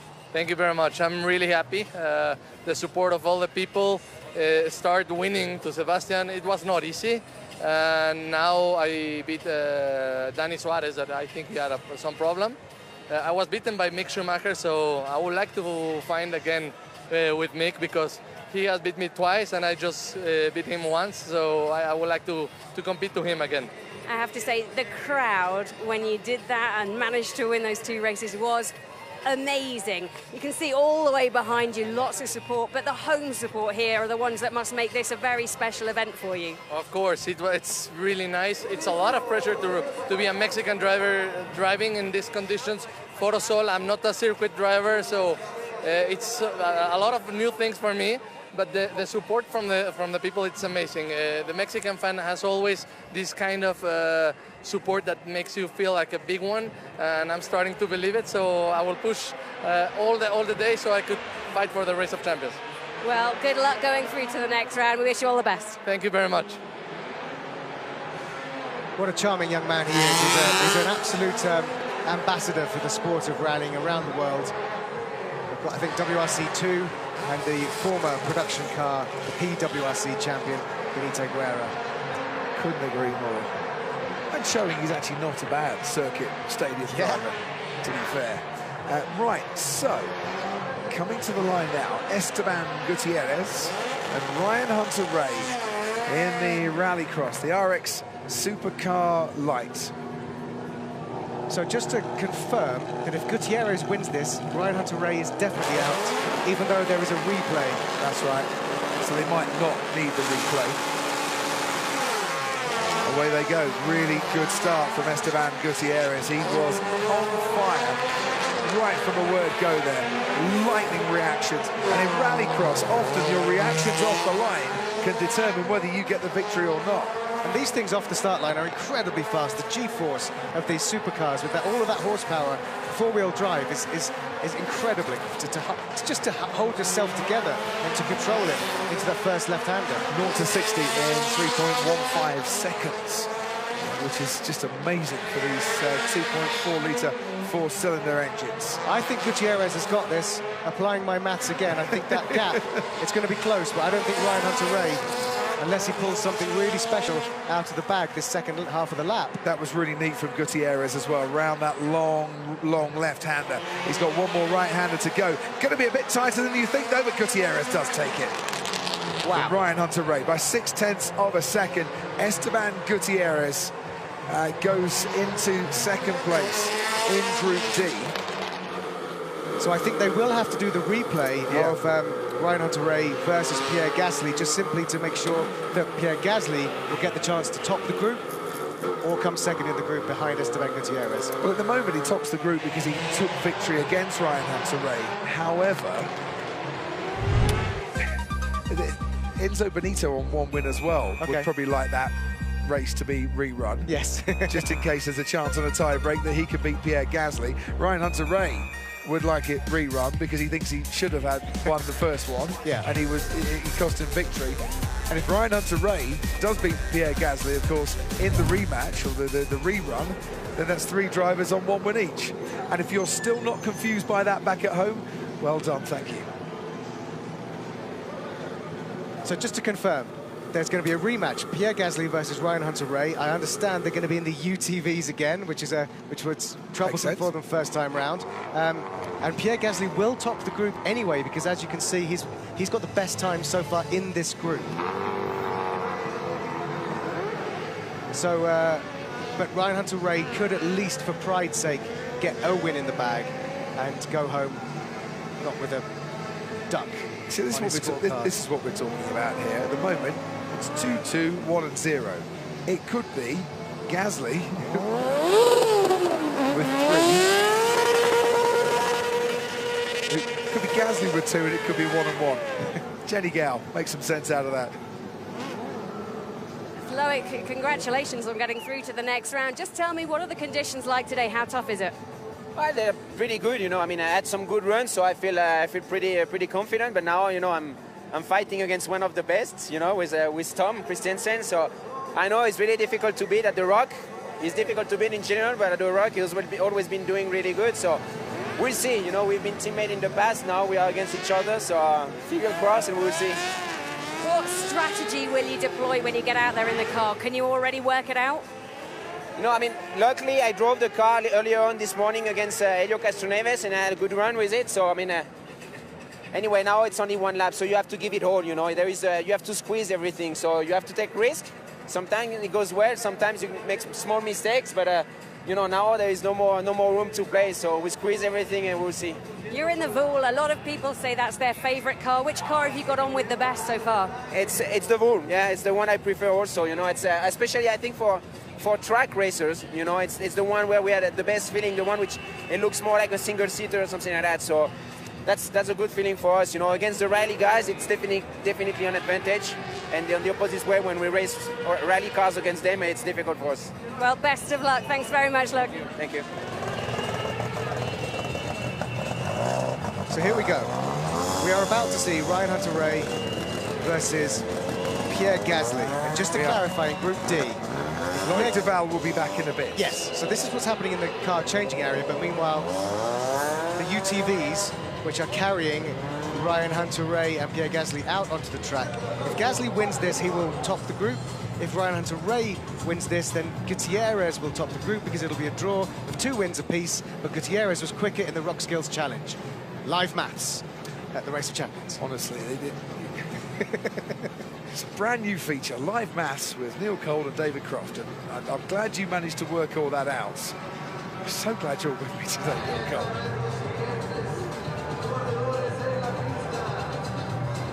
Tom Christensen waiting for the quarterfinals, but we're not quite there with the quarterfinal lineup just yet. And bringing back out into the stadium in the UTVs, it is Ryan Hunter-Reay and Pierre Gasly. If you haven't been with us all the way through, this is a rematch. And a rematch because an errant yellow light by the side of the track caused Ryan Hunter-Reay to slow down when he was racing with Pierre Gasly earlier on in these Group D stages.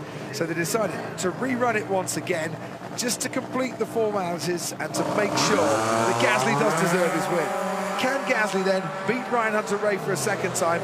Can Ryan Hunter-Reay prove, actually, that it was that yellow light that cost him victory in the first place? We will see in about 30 seconds' time. Pierre Gasly is very impressive today, and of course, he'll be buoyant with the confidence of the 2 wins he's got in his pocket, while Ryan has 0 wins so far. He's on a duck at the moment. He would like to break that duck, I am sure. Probably driving him quackers as he makes his way round the final turn. For the first time, Pierre Gasly has the lead, and it's once again a sizable advantage, but we've seen this sort of a lead in these UTVs, 4.3 seconds. No, I think Gasly's got this. I don't think it looks as bad as you might think. You could be right, Neil. It's not as bad as you think. 4.3 seconds in the full, yeah, over and done with. In the UTVs, a little bit closer. But I don't think Ryan Hunter-Reay is enjoying it quite as much as the young Frenchman is. He's already into the final turn. Ryan Hunter-Reay now getting into the final turn. It is Pierre Gasly that takes it. No yellow lights this time to put Ryan Hunter-Reay off. And Group D will be topped by Pierre Gasly, the French Red Bull driver, with Esteban Gutierrez, Mercedes Simon reserve driver and development driver, finishing as runner-up. Now, the bottom half of the draw, the Group C and Group D, both groups have been dominated by one driver. So Mick Schumacher in Group C and Pierre Gasly, as we can see here, in Group D, both have 3 wins apiece. So people will be hoping not to get drawn against these guys in the quarterfinals, because these are 2 very, very strong rookies at the 2019 Race of Champions. Pierre Gasly having a much better day than he did yesterday. Rookie day in the Rock Nations Cup didn't quite work out for him, but 100% today. This is a look back over what happened in Group D. The entire series of races we've just had to decide that Gasly and Gutierrez go through. Enzo and Benito and Ryan Hunter-Reay go home. Well, Enzo Benito beating. Enzo Benito beat, was it Ryan Hunter-Reay? Yes, which was a bit of a scalp, really. Not expected. Ryan Hunter-Reay not having the best of days, to be fair, but the virtual sim racer coming up trumps, but you've got to be really impressed with the way Pierre Gasly has approached today. Yeah, it's very cool, isn't he? Cool. It's cool as a concombre, which is French for cucumber. Very good. Concombre. You do maths and you do language. You're a keeper.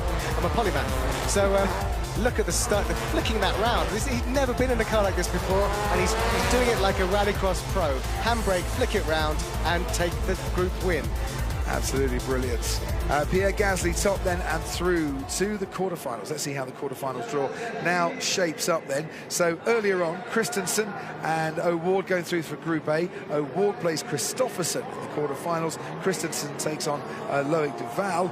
Mick Schumacher, 100% of the group stages, faces Esteban Gutierrez in the quarterfinal. Pierre Gasly will take on Benito Guerra, the Mexican, and there will be probably 2 people cheering on Pierre Gasly here in the stadium, and they will be the guests that he's brought with him. Only 2. Only 2. Well, there are 3 Mexican drivers left in the quarterfinals, so there's still a good chance that the 2019 Race of Champions, Champion of Champions in Mexico could be a Mexican.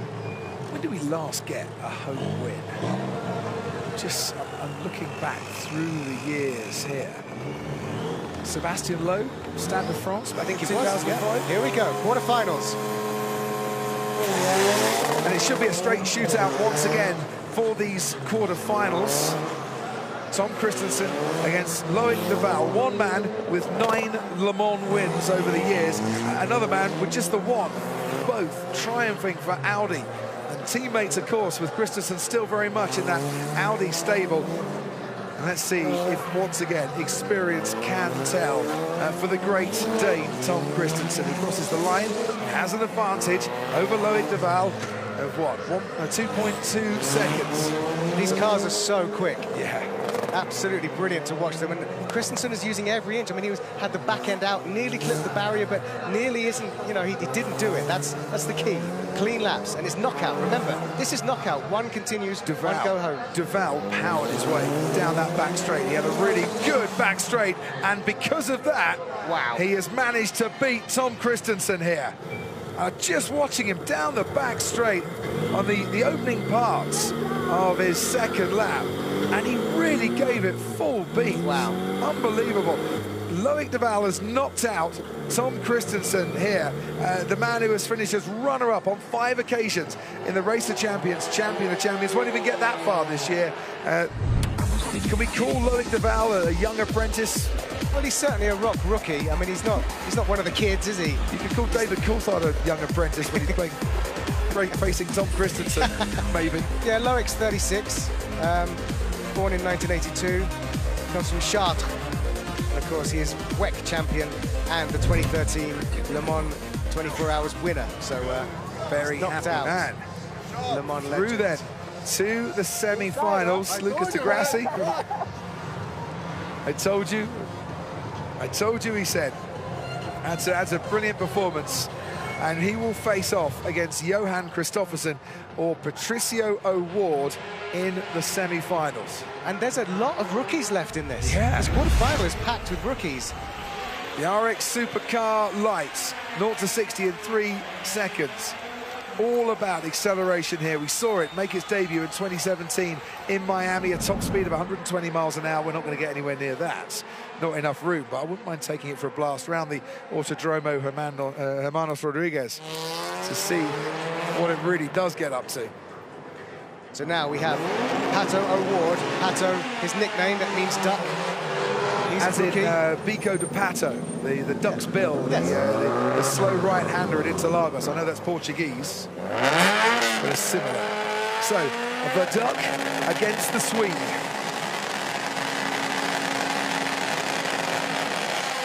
And away we go once again. And I think both drivers kept at the line for a very, very long time. So we saw this matchup yesterday, and of course this is a Swede, a double World Rallycross champion in a Swedish-built Rallycross car. So you'd have to think all the money should be on Johan Kristoffersen. But there was a 1/10 of a second in it. Yes, in Kristoffersen's favour, but Pato O'Ward put up a great performance. And it's with movements like that. Honestly, that was utterly delightful watching him through that little combination there. And he's what? 2.2 seconds down. He can make that up. Make no mistake, this is not Kristoffersen with the trophy or with the victory in the bag just yet. Some very, very tricky points on this circuit still to come as we ride on board then with the Rallycross champion. That, though, looked very impressive. And they both reached the final corner at exactly the same time. Who's going to take it? Guess what? The Rallycross driver has been beaten in the Rallycross car. Wow. Pato O'Ward for Mexico. has done it. Listen to the crowd. The crowd have gone absolutely loco with the mariachi trumpet signalling the fanfare. What an upset. Swedish rallycross driver in a Swedish-built car is beaten by young... That's incredible. Pato O'Ward. And yesterday, everyone kept saying, this is the guy to watch. Him or Mick Schumacher. Yeah. These guys are coming of age this weekend, live at Race of Champions. 19 years of age, he drives Indy cars, he comes from Monterey, perfect background to win in a rallycross supercar light. Well done, Pato O'Ward. And I said 2.2 seconds. This is not over. He can make that up, and he did that. Unbelievable. He will be absolutely beside himself. Let's head down to the paddock now, get some reaction from Jenny Gow.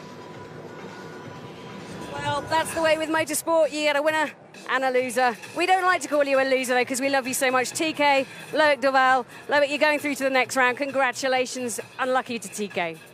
Yeah, I mean, you know, we've been teammates in the past, so it was really weird for me to be against Tom, knowing also what he's been doing through the years at the Rock, but I'm super happy in a way, you know, to be able to do that against him. But, you know, I'm still shaking. You know, it's weird because at the end it's a game, we're having fun. But you put so much pressure on yourself to try to do the best out of it, you know. So I'm super happy, and I'm glad it was with Tom. Yeah, no, it was very tight, and we were making the draw against who started on the inside and outside, and he won that too. So deservedly, Loic goes through, and you have seen him progress through yesterday and today. So I think we have one with the 4 rings, maybe can go all the way. So please do that. Obviously, it's your debut season and your debut year here at Race of Champions, but you're going to be up against Pato O'Ward, another debutant. Have you got any words of wisdom for him for the next round? I mean, it depends which car. So the word of wisdom is which car. But Loic so far managed all the cars. There's some which we don't like so much as others. But unless he doesn't ask, or unless somebody doesn't ask, you don't tell anything. And that has been our relationship as teammates. If you ask, you are very open. If you don't get asked, you shut up.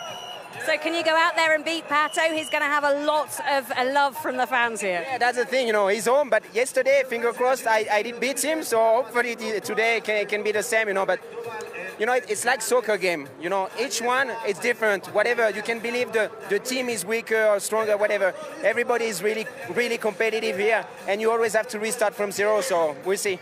And you're both going to come back whatever happens? Hopefully, yeah. Yeah, hopefully, but normally when you're on the podium and winning last year, it means that you have to deal with the old man 1 year more and wherever it's going to be. But here it has been fantastic. But I'm up in the Rock Lounge now, and good luck, and I hope you win, man. That is a classic Race of Champions moment there. So Tom Kristensen wishing luck to Loic, who will face Pato O'Ward in the first semi-final. And there, confirmation.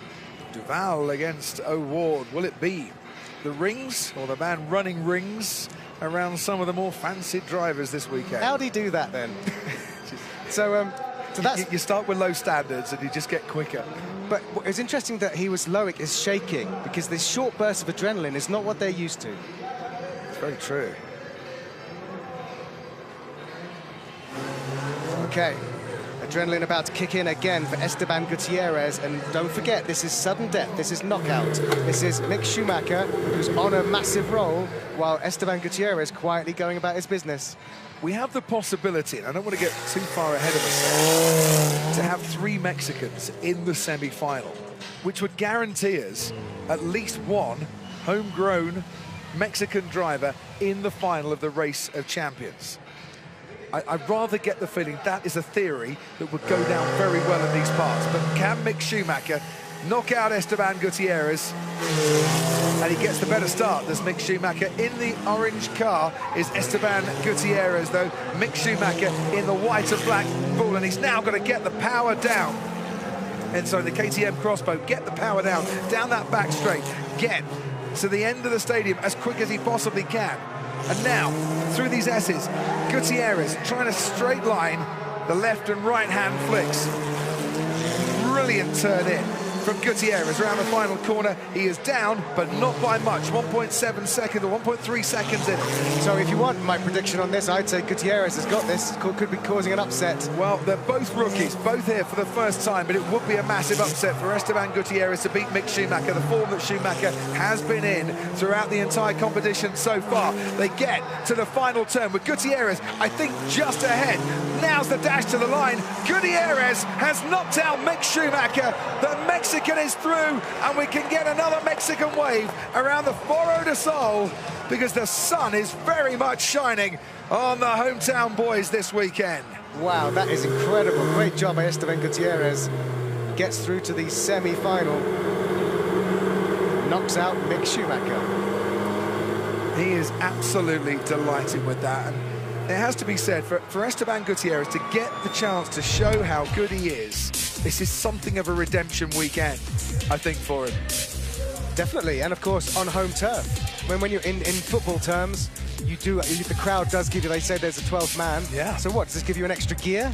He's a man, Gutierrez, in his Formula One career. He was never in the best car. Came here, I think he was driving for Haas, who've had a wretched record in the Mexican Grand Prix anyway, and finished 19th, I think, and was never really in it all weekend long. He finished 11th on so many occasions. He was always just off the fringes of the points, so people kind of judged how good he was by the fact that he wasn't scoring much points, but he was so close to it on so many occasions, and you forget that he won the GP3 title and was a really hot prospect once upon a time. And he's a hot prospect again today because he is through to the semi-final. Who's going to join him in the second semi-final? So we could get an all-Mexican final. Yes.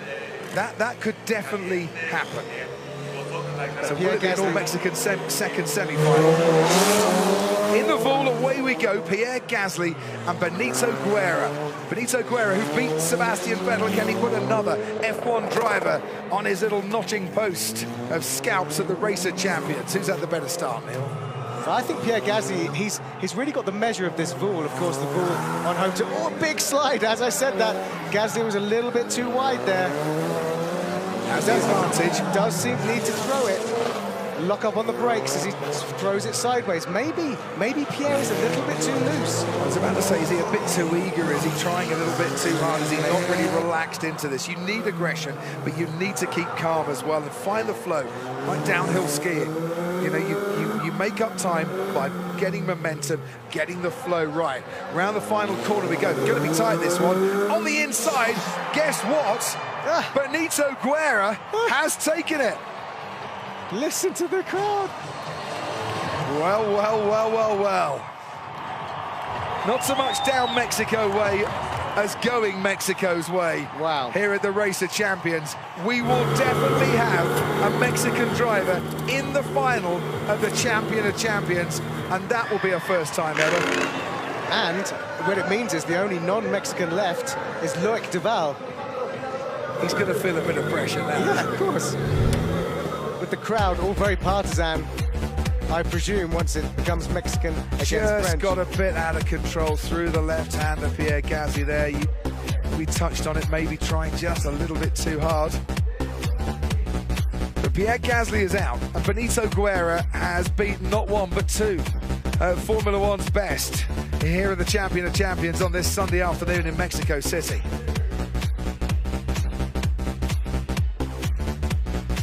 Seen Sebastian Vettel giving the big finger. Benito can do it today.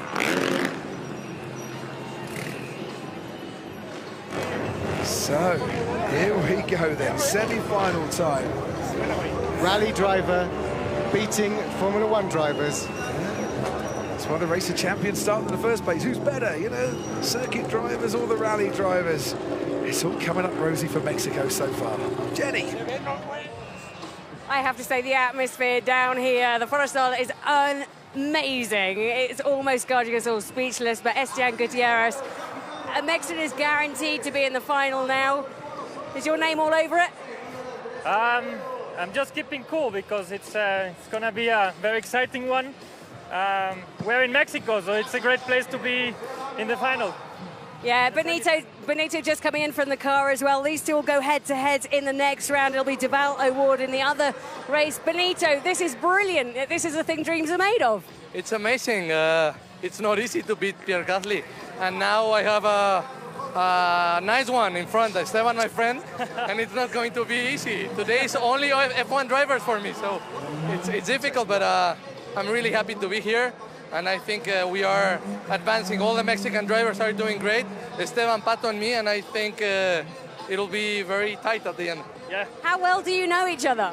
Quite well. Now I know him better. Now that I will compete with him. You mustn't give away any tips then. No, we are friends, and I think it's about talent, and the one who gets a very clean lap, that will win. Good luck, Esteban. Thank you. You too. Enjoy. I have to say, the car that you're going to be driving is the one that's behind you. How do you feel about getting into the rock buggies? It's gonna be fun. It's for me, it's my favorite, but I'm not so fast in it, so I will push. I will push as well, definitely, to the maximum. Vamos, go on, get ready.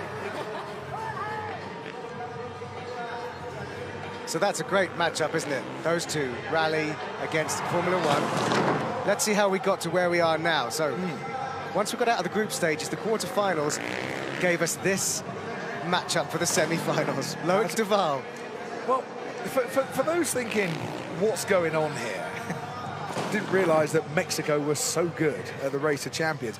In the past, no, we haven't had Mexican drivers perform as well as they have. But the clues have been there all weekend. Pato O'Ward, right from the outset, has been taking some really impressive performances. Esteban Gutierrez showing why he's a GP3 champion. Benito Guerra, that he's a man not to be messed with as well. I suppose, it's surprising because the big names have fallen by the wayside, but if you just look behind the headlines a bit, every single one of these drivers deserves to be where they are. And the fans just catching their breath. What's for interesting, a few moments whilst we get ready for these semi-finals. And I think, Neil, for the drivers, they need a few moments just to relax and calm down a bit as well, because this is where it starts to get very serious. Yeah, and you know, it's nice to hear Esteban and Benito talking there. We're friends, they know each other. Mexico City alone has a population of 23 million people. Under what circumstances do those two become mates? It's a huge country, and they're from very different backgrounds, from very different sports, different ages. So it's lovely to see that motorsport has brought them together as friends, and now they have to go head-to-head for the chance to be the first ever Mexican champion of champions. But whatever happens, we're going to see a new name. Will it be Pato? Well, I have to say, I do quite fancy his chances a little bit. But look who he's up against. But he's up against Loic Duval, and Loic Duval is a very fine driver. He gets a little bit excitable there. So Benito Guerres from Mexico City. Off the top of my head, I think he's a Mexico City boy. Off the top of my head on that one. Pato O'Ward and Esteban Gutierrez, both from Monterrey. So they do know each other. So here we go then. France against Mexico. It's a one-lap straight shootout semi-final for a place in the Champion of Champions final.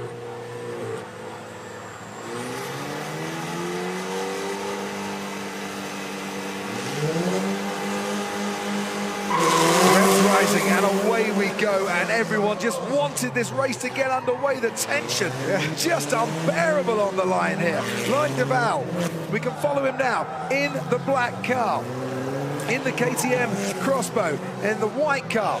It is Patricio O'Ward who's had the better start. They both seem to get off the line particularly well. I just get the feeling that it's been a much better first lap for Loic Duval. He's certainly got the advantage in terms of time, but that's quite a big margin of 2.5 seconds. Yeah, I would say, just from watching his driving style, Loic, and that timing at the splits, I think Loic Duval is going to cause the first big upset for the Mexican crowd right now in about 10 seconds' time. However, he needs to keep calm, he needs to keep it together, and he might just have clipped the barrier a little bit there, and he might just have lost a little bit of time, because they're coming to the line very, very close on this near side. Loic Duval takes it by 0.2 of a second, and Pato O'Ward put up, as he did against Johan Kristoffersson, a brilliant second part of the lap, but unfortunately for him, not quite enough in the end. Yeah, shame for Pato, but he's really done himself proud this weekend. But Loic there proving that the advice and the knowledge and help that he's taken from his slightly older teammate, Tom Christensen from the Audi Le Mans days, has paid off. He's had a lot of seat time now today. He's been listening to his teammate, Tom Christensen, and it's paid off. We have Loic Duval is the first of our finalists. So we haven't had a Frenchman win since Romain Grosjean in 2012. We are definitely getting a new name on the trophy. Will it be Loic Duval? Well, of course, he would join Grosjean, Ogier, and Sébastien Loeb. And Loeb won it, I think, three times? Three times champion of champions, Sébastien Loeb. And there he is, getting out of the car. Loic Duval. It's much easier to get out of a KTM Crossbow than it is out of a Le Mans LMP1 prototype. And the next matchup is coming up to the line. The second semi-final here in Mexico City, and the crowd either way are going to be incredibly vocal at this point. Esteban Gutierrez against Benito Guerra. Can't wait for this one. Does the rally driver have the advantage? Can Gutierrez keep his form going? Mexico against Mexico, a little tentative on this near side for Benito Guerra. Esteban Gutierrez might just have a 10th in hand in the opening quarter of this first part of the lap, but it could all change from here on in. Guerra taking the long left-hander and doing it in supreme style. Gutierrez is the car with the orange flashes on it. Guerra has the all-black rock car. And the all-black rock car crosses the line then, but what is his advantage at the halfway point? It is 2.6 seconds, give or take a few hundredths. Guerra looking good. Gutierrez having to fight back now. He obviously takes the part of the lap that Guerra has just excelled on. So can Esteban Gutierrez excel himself and pull it out of the bag? They get down now to the final corner. Guerra just with a little advantage. Gutierrez trying to fight back on the near side. It is Benito Guerra who takes it by 1/10 of a second. And boy, oh boy, was that close. But it is the rally man from Mexico on his second race of champions that is through to the final. That's impressive. It just shows that the quality has risen to the top because they were so evenly matched. 1/10 of a second separating them in the semi-final, but that confirms that Benito Guerra is a very, very happy man, and he will face Loic Duval in the final. I'm looking forward to this final now. Whoever wins, it's going to be an absolute classic. Mexico against France for the title. And of course, neither of these are particularly experienced in Race of Champions. Benito's been here once before, and Loic Duval, it's his first appearance. It's the rookie against the man returning. Yeah. And returning after an absence of about 7 years as well. Wow. It's absolutely baking hot here in Mexico City today. And the action on the track, absolutely red hot too. We might not be at 22,000 feet, as I suggested a little earlier. It might be a little less than that, but we're definitely closer to the sun than we normally are, Phil. I just liked it because I closed my eyes and it was like you were the captain of the plane that was delivering us in. You're now cruising at 22,000 feet. To be fair, the airport's just behind us. We're on the same level as the planes as they come in. Oh, big hugs and rounds of applause from Esteban and from Benito. This is how we've got here. Gutierrez knocking out Mick Schumacher. Guerra knocking out Gasly. He's already beaten one Frenchman here today. Can he beat another in the final? He's just knocked out his fellow Mexican Esteban Gutierrez. Loic Duval is the man standing in Benito Guerra's way for taking the trophy, the champion of champions trophy, and the honorary Toivonen Memorial Trophy as well. Yep. So time for a few chats down in the paddock before we get the final underway. Here's Jenny Gow. Well, the cars are getting ready, the 3 cars that will be the final. Of course, it is a shootout, best of 3. So you can see we have the Crossbow, we have the Vuel, and then we have the Supercar Lights. We also have Guerra, who's getting ready to go out there in a few moments' time. And if I walk down this way, we will get the man who's just been knocked out. I'm going to just hustle down here and find him because he's in a sea of cheerleaders. Pato, come this way. Pato, such a shame that you didn't win that round for the home fans as well, but what a great weekend you've had here. No, it was my fault. It was all my fault. When I came to the start, when I came to the start, you're supposed to hit second gear before the corner, and when I switched, the transmission box didn't go in. So it took a couple seconds for it to go in and engage, and that's where I lost it all. I made up some time, but I was still 2/10 short. I've had a lot of fun. It was my error, and hopefully I get invited to the next one and I'll win that one. I hope so as well. Esteban, you've had a fab time here as well, haven't you? Yeah, it was really tight. So close, that one. Yeah, it was really, really close. It's been really fun. Been really great to participate in this event. I mean, the track was changing every time we went out. The boogie is the first time I drive it today, so it was very challenging to go in and and be quick. I mean, it was 1:10. It's good that we went into semifinals. Hopefully, in the future, I can fight for the victory, but I was giving everything for it. Fantastic having you here. Well done. Thank you. So what we saw there moments ago, before that lovely interview with Jenny Gao and Pato himself, who I think he'll be back. Yes. Wherever Race of Champions goes next, I think we'll be seeing a lot more of him.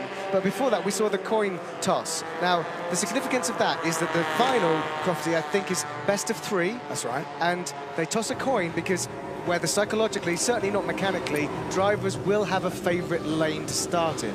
So because it's best of 3, they toss a coin so that it's a random selection, and Benito Guerra won the coin toss, so he got to choose which lane to start in. Interesting. But kind of like a football match. I'm never quite sure why they toss a coin at the start of a football match. You know, you play 2 halves of 45. And maybe it's a double advantage because Benito will be in the rallycross car, and he is a rally man, so a similar discipline, not quite the same as what Loic Duval drives. You certainly want the car you're most at home with for the first matchup, don't you? So Terry Grant, International Stunt Supremo, is creating a lot of smoke and noise in the middle of our track as we await the final of the 2019 Race of Champions, Champion of Champions. And this is an incredible competition. You pit the best drivers in the world up against each other, and then just to add a bit of flavour, you stick some random fans into the cars to enjoy the experience as well. There are 6 people there. If it goes to all 3, there are 6 people in there that are going to take part in this final, and they're just going to have to sit there and enjoy it. And you saw there perfectly with that lovely spider cam shot of the car change area is it goes rallycross car first, then it goes into the Voules, and if it goes to a decider, it'll be in the KTM Crossbows. But here, your finalists, ladies and gentlemen, the 2013 WEC champion, won Le Mans that year as well, Loic Duval. Benito Guerra, the 2012 Production World Rally champion, World Rally WRC2 driver, and back for his 2nd appearance at the Race of Champions. He made his debut in Bangkok in the National Stadium in 2012, the year that Romain Grosjean won it. Has he come back for a 2nd appearance, and is he going to see a Frenchman take the title once again? The difference this year is that he has something to say about it in terms of stopping the Frenchman. And also, on both of them on the outlap to take the start line are not being shy on the gas and the opposite lock. They really, really want to get a little bit of extra heat in those Michelin tyres as the Rallycross light. Well, bit of grip, get a good start off the line. And that's all about the start here. The launch is so difficult, but brilliant when you get it right in these Rallycross cars. So then, Guerra against Duval. The first of what could be a 3-race final. And away we go then on this near side. It is the Mexican, Benito Guerra, who just looks a little unsteady, a little unsure, going through that first turn, whilst away goes Duval towards the far side of the stadium. Yeah, so the car with the blue flashes on is, as I understand it, Benito Guerra. The car that's all black and orange. Nearest your camera, Duval. Nearest the camera at the moment, it's Loic Duval in the Rallycross Supercar light. He crosses the line. This is actually very, very close indeed. 9/10 of a second between Duval and Guerra. Is that advantage enough? Can Benito Guerra send this home crowd into some state of rapture on this Sunday afternoon and win the first leg? And he's absolutely throwing it round and into the left-hander. And now threading his way through some very slow corners, but he's going to get to the final turn in the lead here. Benito Guerra is going to take the first matchup in our final. quite a big margin, huh? And even over the noise of the supercar lights, listen to that roar from the crowd. The Mexican is worn up. Wow, first blood to Benito Guerra. And I think it was all about his car control there. He just got the sweet spot between absolutely throwing it on the edge of clipping barriers and delivering a perfect lap to take the win. Wow, well played, Benito. So 1-0. 1-0 to Mexico. He is potentially one race away from being the champion of champions for 2019. Let's get some instant reaction from down in the paddock. Jenny. Down here with Sebastian Vettel. Sebastian, obviously not your year to be a champion of champions. You're going to have to hand over that well-worn title that you've had so many times to somebody else. Just tell me, disappointed not to get through further? Well, in the end, only one can win, so I think all the rest of us, we are in a way disappointed, but that's the name of the game. I think it was you know, fun competition. I would have liked to go a bit further, to drive a bit more, but yeah, sometimes it's like this. So I think, nevertheless, it's been a great day, a great 2 days with a great crowd coming today and good support. So I think we all enjoyed it. 30th year of Race of Champions. You've seen many of them with, you know, the highs of it with Michael Schumacher, now with Mick Schumacher, his son. What do you have to say about this fantastic race weekend? Yeah, I think it's a good anniversary, and I think there's many more years to come. Obviously, Frederick Johnson and his team, the whole Rock family, they're doing very well to keep this event growing, and we've been to many different places around the globe, and yeah, I think as long as we drivers enjoy, we will come back, and that's what they're what they're trying to do. They're looking after us. The fans, I think, are growing here. We have more than 15,000 people today, so that's a great turnout. Mexico is always a great crowd, so I hope we come back. Sebastian, I'm sure we would love to have you back again at Race of Champions, but the next time we'd like you back as a reigning champion. Can we get that? Can Ferrari get themselves together? Can you make it work? We will see. It's a long year ahead of us, so maybe not the start I was looking for, but you know, it's a fun event, and I think we had fun, so it was great to be here. And for this year, it's difficult to say at this time of year. Everybody sort of in the dark. We're waiting for the cars to come and then get a feel, and then we'll see the first races. But yeah, looking forward. Obviously a big challenge, and what we want to achieve, I think, is clear. In terms of support, I think also here there were a lot of Ferrari fans, so we're not lacking in terms of support. I think we got the ingredients, and it's down to us to do the job. You know what they say, bad dress rehearsal means good actual performance, so maybe this was the dress rehearsal. Thank you. Thanks very much, Sebastian Vettel. And I have to say, he wasn't wearing his lucky coin on his shoe. He only wears that during an F1 race, so maybe that's the reason why he didn't have so much luck. Who knows? Yeah, or he's just skinned. I don't know, Jenny, to be honest. Sebastian Vettel talks about the fans, Ferrari fans here. There were two kind of super fans that travelled all the way to the Race of Champions, presented with a book of well wishes and good luck messages. And they were hanging around the paddock on Thursday. When we got here, Friday as well, actually, and so we'll set around today. And we're like, actually, no, he's not flying in till first thing on Saturday morning. Oh, we'll have to come back on Saturday then. But they've had a great time this weekend, and they did actually present their book to him and got all the messages that Seb needed. How lovely. And they're local Mexico. They have come from far and wide. Wow, okay. So here we got the Vols heading out. Now, earlier on, the procession was led by a brand new spec of the Vol, an 05RR, came out to lead the procession, 400 horsepower, 660 kilos, 2.7 seconds 0 to 60, but this is not a procession. These Vols will be racing, and this could be the last chance for Loic. Is it me? Am I just the eternal romantic that says, wouldn't it be lovely to see a Mexican become champion of champions in a Mexican car? Of course.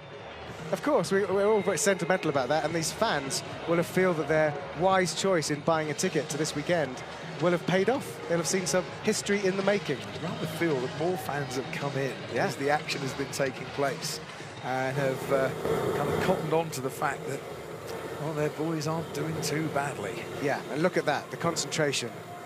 in the cockpit. With the drivers or the passengers? Benito Guerra hasn't moved for the last minutes. Oh, no, nodding your head, that's fine. So visor down, interestingly, because there's no roof on these, and the sun is glaring as you dive in and out of the shade at that top end under the grandstand. So visor down looks like it's the preferred option. Which also, without trying to get too technical here, affects the temperature of the asphalt, which affects the braking and the grip that you're getting as well. It's not easy at all. So not only are they coping with getting in and out of different cars, the different kind of lane that they're on, the different surfaces, there's now different temperatures because part of it is in shade. So the silver car is the Audi man, Loic Duval. The orange car is the rally man, Benito Guerra. He is one up as we head in to our second matchup in the final. They both got a bit bogged down at the start a little bit there, but away, powering down that back straight goes Benito Guerra, whilst tackling the tricky infield sector goes Loic Duval, throwing the ball round the left-hander, and that just feels beautiful behind the wheel for Benito Guerra. And now getting a bit of drift on and a bit of slide as well, as attacking the final corner comes Loic Duval. Let's see the split time. Guerra 25.8, Duval 28.2. Well, I've got a feeling that this could be Mexico 2-0. I think Benito's got this. Loic Duval is going to have to pull something out of the bag. Normally it takes a day to be a champion. He's got a few seconds to try and keep himself in the hunt. Round the final turn we go. Guerra comes to the line. Benito Guerra, the Mexican, has taken the Race of Champions, champion of champions in 2019. Forget the Mexican wave. This Mexican, take a bow. Unbelievable. How did he do it? Just under the radar, just steadily taking care of business throughout the group stage. And then all the way through to the final, and does it without needing to take it to a decider. He said he was here to have a lot of fun, to put in some good racing, but his rally heritage, his rally background, paying dividends on a really tight, tricky track. He has been exceptional this weekend. And lovely as well. What we didn't see is, to entertain the crowd, was Loic Duval managing to throw some donuts in the Voul as well. So he's doing his fair share as a good sport, knowing how well he has done to get to the final on his debut. But look, that is confirmation that Benito Guerra is our 2019 champion of champions. At home in Mexico City. It's easier to drive than it is to stand on. But take a bow, fella. Take a bow. The marshal hands in the flag, and this will be a hugely proud moment. Listen to the crowd.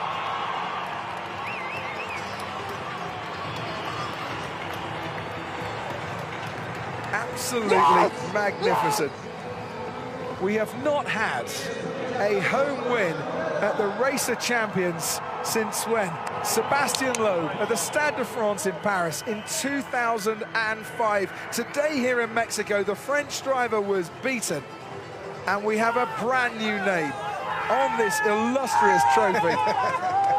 And nice that the car that sealed the deal was the Voul, which is also a Mexican car. So it's an all-Mexican affair.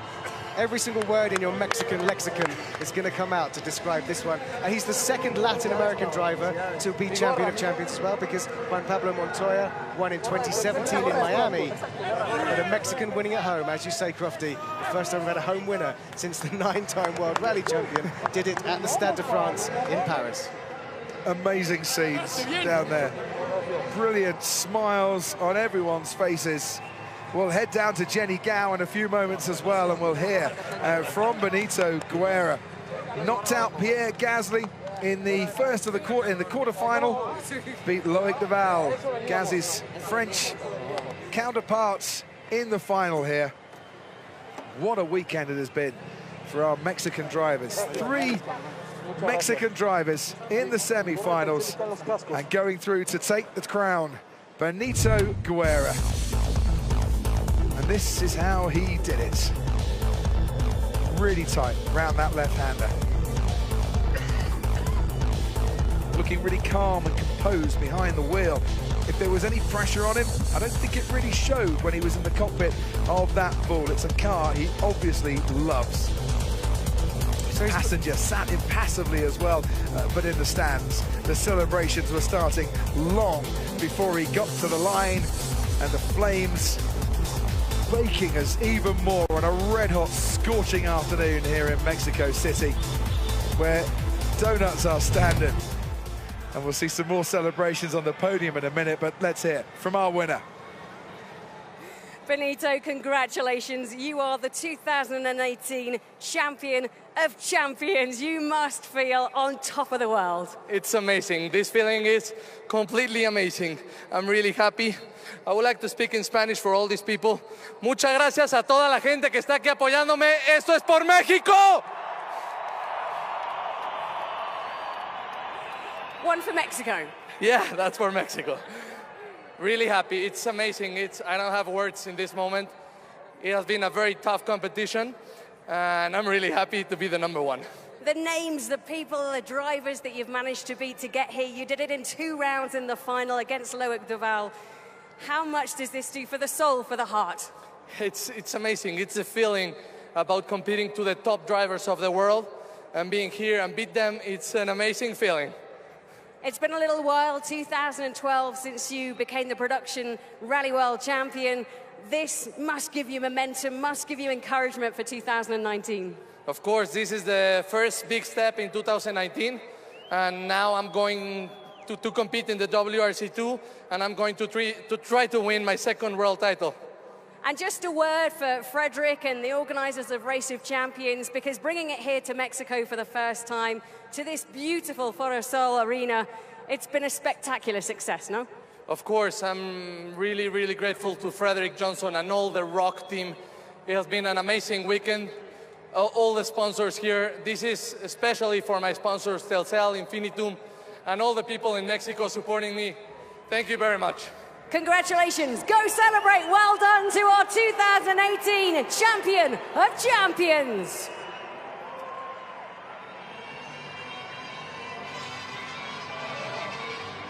So let's have a look at how he got there. Unbelievable effort by Benito Guerra on home soil to come through that. Look, the quarterfinals, look at the names that have got knocked out in the quarterfinal stage. Well, you're looking at Christensen to go forward, Well, Christensen goes out to Loic Duval. You're looking at Pato O'Ward. Once he'd beaten Christopherson, who was a red-hot favourite, you're thinking, well, surely he's the man, but then he gets knocked out by Loic Duval. And then you're looking at that bottom group. Mick Schumacher had such a good Saturday. He was 3 out of 3 in the group. Well, Mick Schumacher now's got to be the favourite there, but he gets knocked out by Esteban Gutierrez. And right underneath the radar, Benito Guerra, slowly but surely, just made his way through bit by bit, calmly, until the final. And what I love about that is the last couple of years he's been driving a Skoda Fabia R5 in the WRC2. So what'll happen this year, I don't know what his deal is, but you know, Monte Carlo's only next week, then it's Sweden, then they'll be in Mexico in March. So has this helped his campaign, certainly when he comes back, if he competes in WRC2 in Mexico this year, and I think he always does, Mexico, Rally Mexico, what a change of events for him. His stock will be very high because this is a meaningful trophy to be champion of champions. It is a weekend he will never forget and could, as you rightly say, change the course of his competitive life, certainly for the next few years. And he gets to lift a hugely prestigious trophy. It's an event that does attract some amazing drivers, an abundance and a variety of top drivers from around the world, and he has beaten the best of them. And let's not forget, the last time a pure rally driver won the Race of Champions was in Dusseldorf in 2011, and that was Sebastian Ogier, and then before that it was Loeb. But back in the early days, all the names were Colin McRae, Carlos Sainz, Didier Auriol, Marcus Grönholm, Tommy Mäkinen. Those were the rally legends, and the new one is Benito Guerra. So let's see him on the podium. Ladies and gentlemen, welcome to the ceremony of the awards for the Race of Champions. Please welcome to the stage to the 2019 Race of Champion runner-up, Loic Duval from France.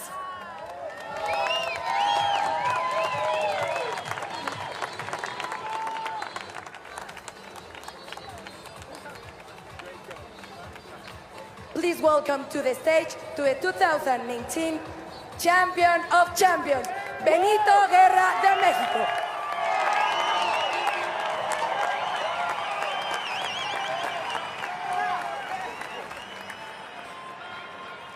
To present the runner-up champion trophy, please welcome Jose Abed, President of Hyundai and Vice President to FIA, to the stage. Gracias.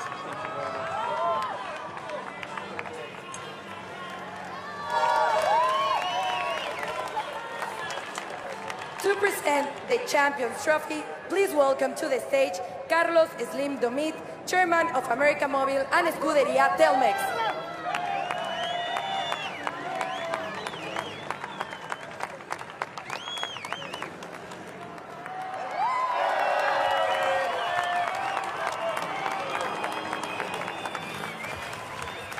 Now, we would like to introduce Juan Pablo Sanchez, Director of Race of Champions Mexico, to present the Rock Factory Trophy winner, Sebastian Vettel. So please, Sebastian Vettel, join us to the stage.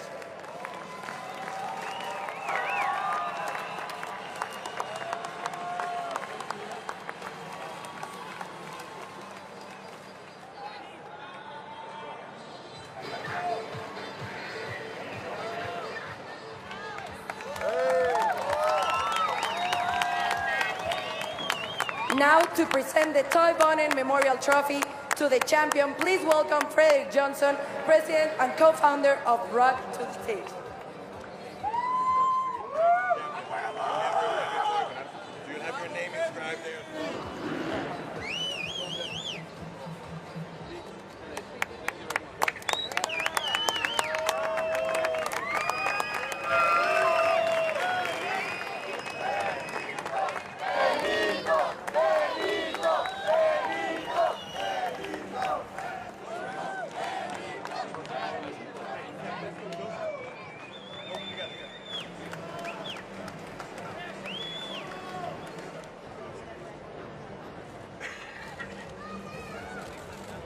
Here, please. Benito. Thank you very much. Congratulations to the champion of champions, Benito Guerra. Well, that is it's a beautiful statement, isn't it? Champion of champions. And it needs a very strong man to lift that trophy up as well. Well, his name, Guerra, literally translates from the Spanish as war. So he definitely brought the big guns out and takes the spoils of battle home with him. Well, he fired the shots and no one had the salvo to respond. The champagne will taste very, very sweet in the sunshine here in Mexico City this afternoon. Benito Guerra, champion of champions for 2019. Mexico rocks. And Benito Guerra is the biggest and baddest boy of all up on that podium. There's a big there's a lunar eclipse tonight, Crofty, here in Mexico, and what I think we've seen is a preview of that, with Benito Guerra eclipsing some of the biggest names in motorsport to take the 2019 Race of Champions, Champion of Champions title. Well, there's Sebastian Vettel up on the podium as well, because he won the Rock Skills Factor Challenge. He couldn't get it together in the group stages here today. Couldn't progress through in Group C. Mick Schumacher was topping that. Benito Guerra was the one who went through as runner-up from that Group C. Sebastian Vettel had already gone by the time he got to the quarterfinals. He coped beautifully with our track, with the environment, the conditions, which have been sweltering and red hot. Sebastian Vettel's been sheltering from the sun for most of the afternoon. It's just been superb. And you can't underestimate just how difficult it is to pull off a result like this. And this is the final. The first race was in the Rallycross Supercar Lights. So this is the one we thought, he's going to like this car. This will be fine for him. And he was. He won the coin toss. He got the lane that he wanted as well. And concentration on the face there of Loic Duval. And he had the advantage at the first split time, but didn't think that was a very big advantage, and that's certainly the way it proved to be. Beautiful turning from Guerra. Lovely momentum through those S's.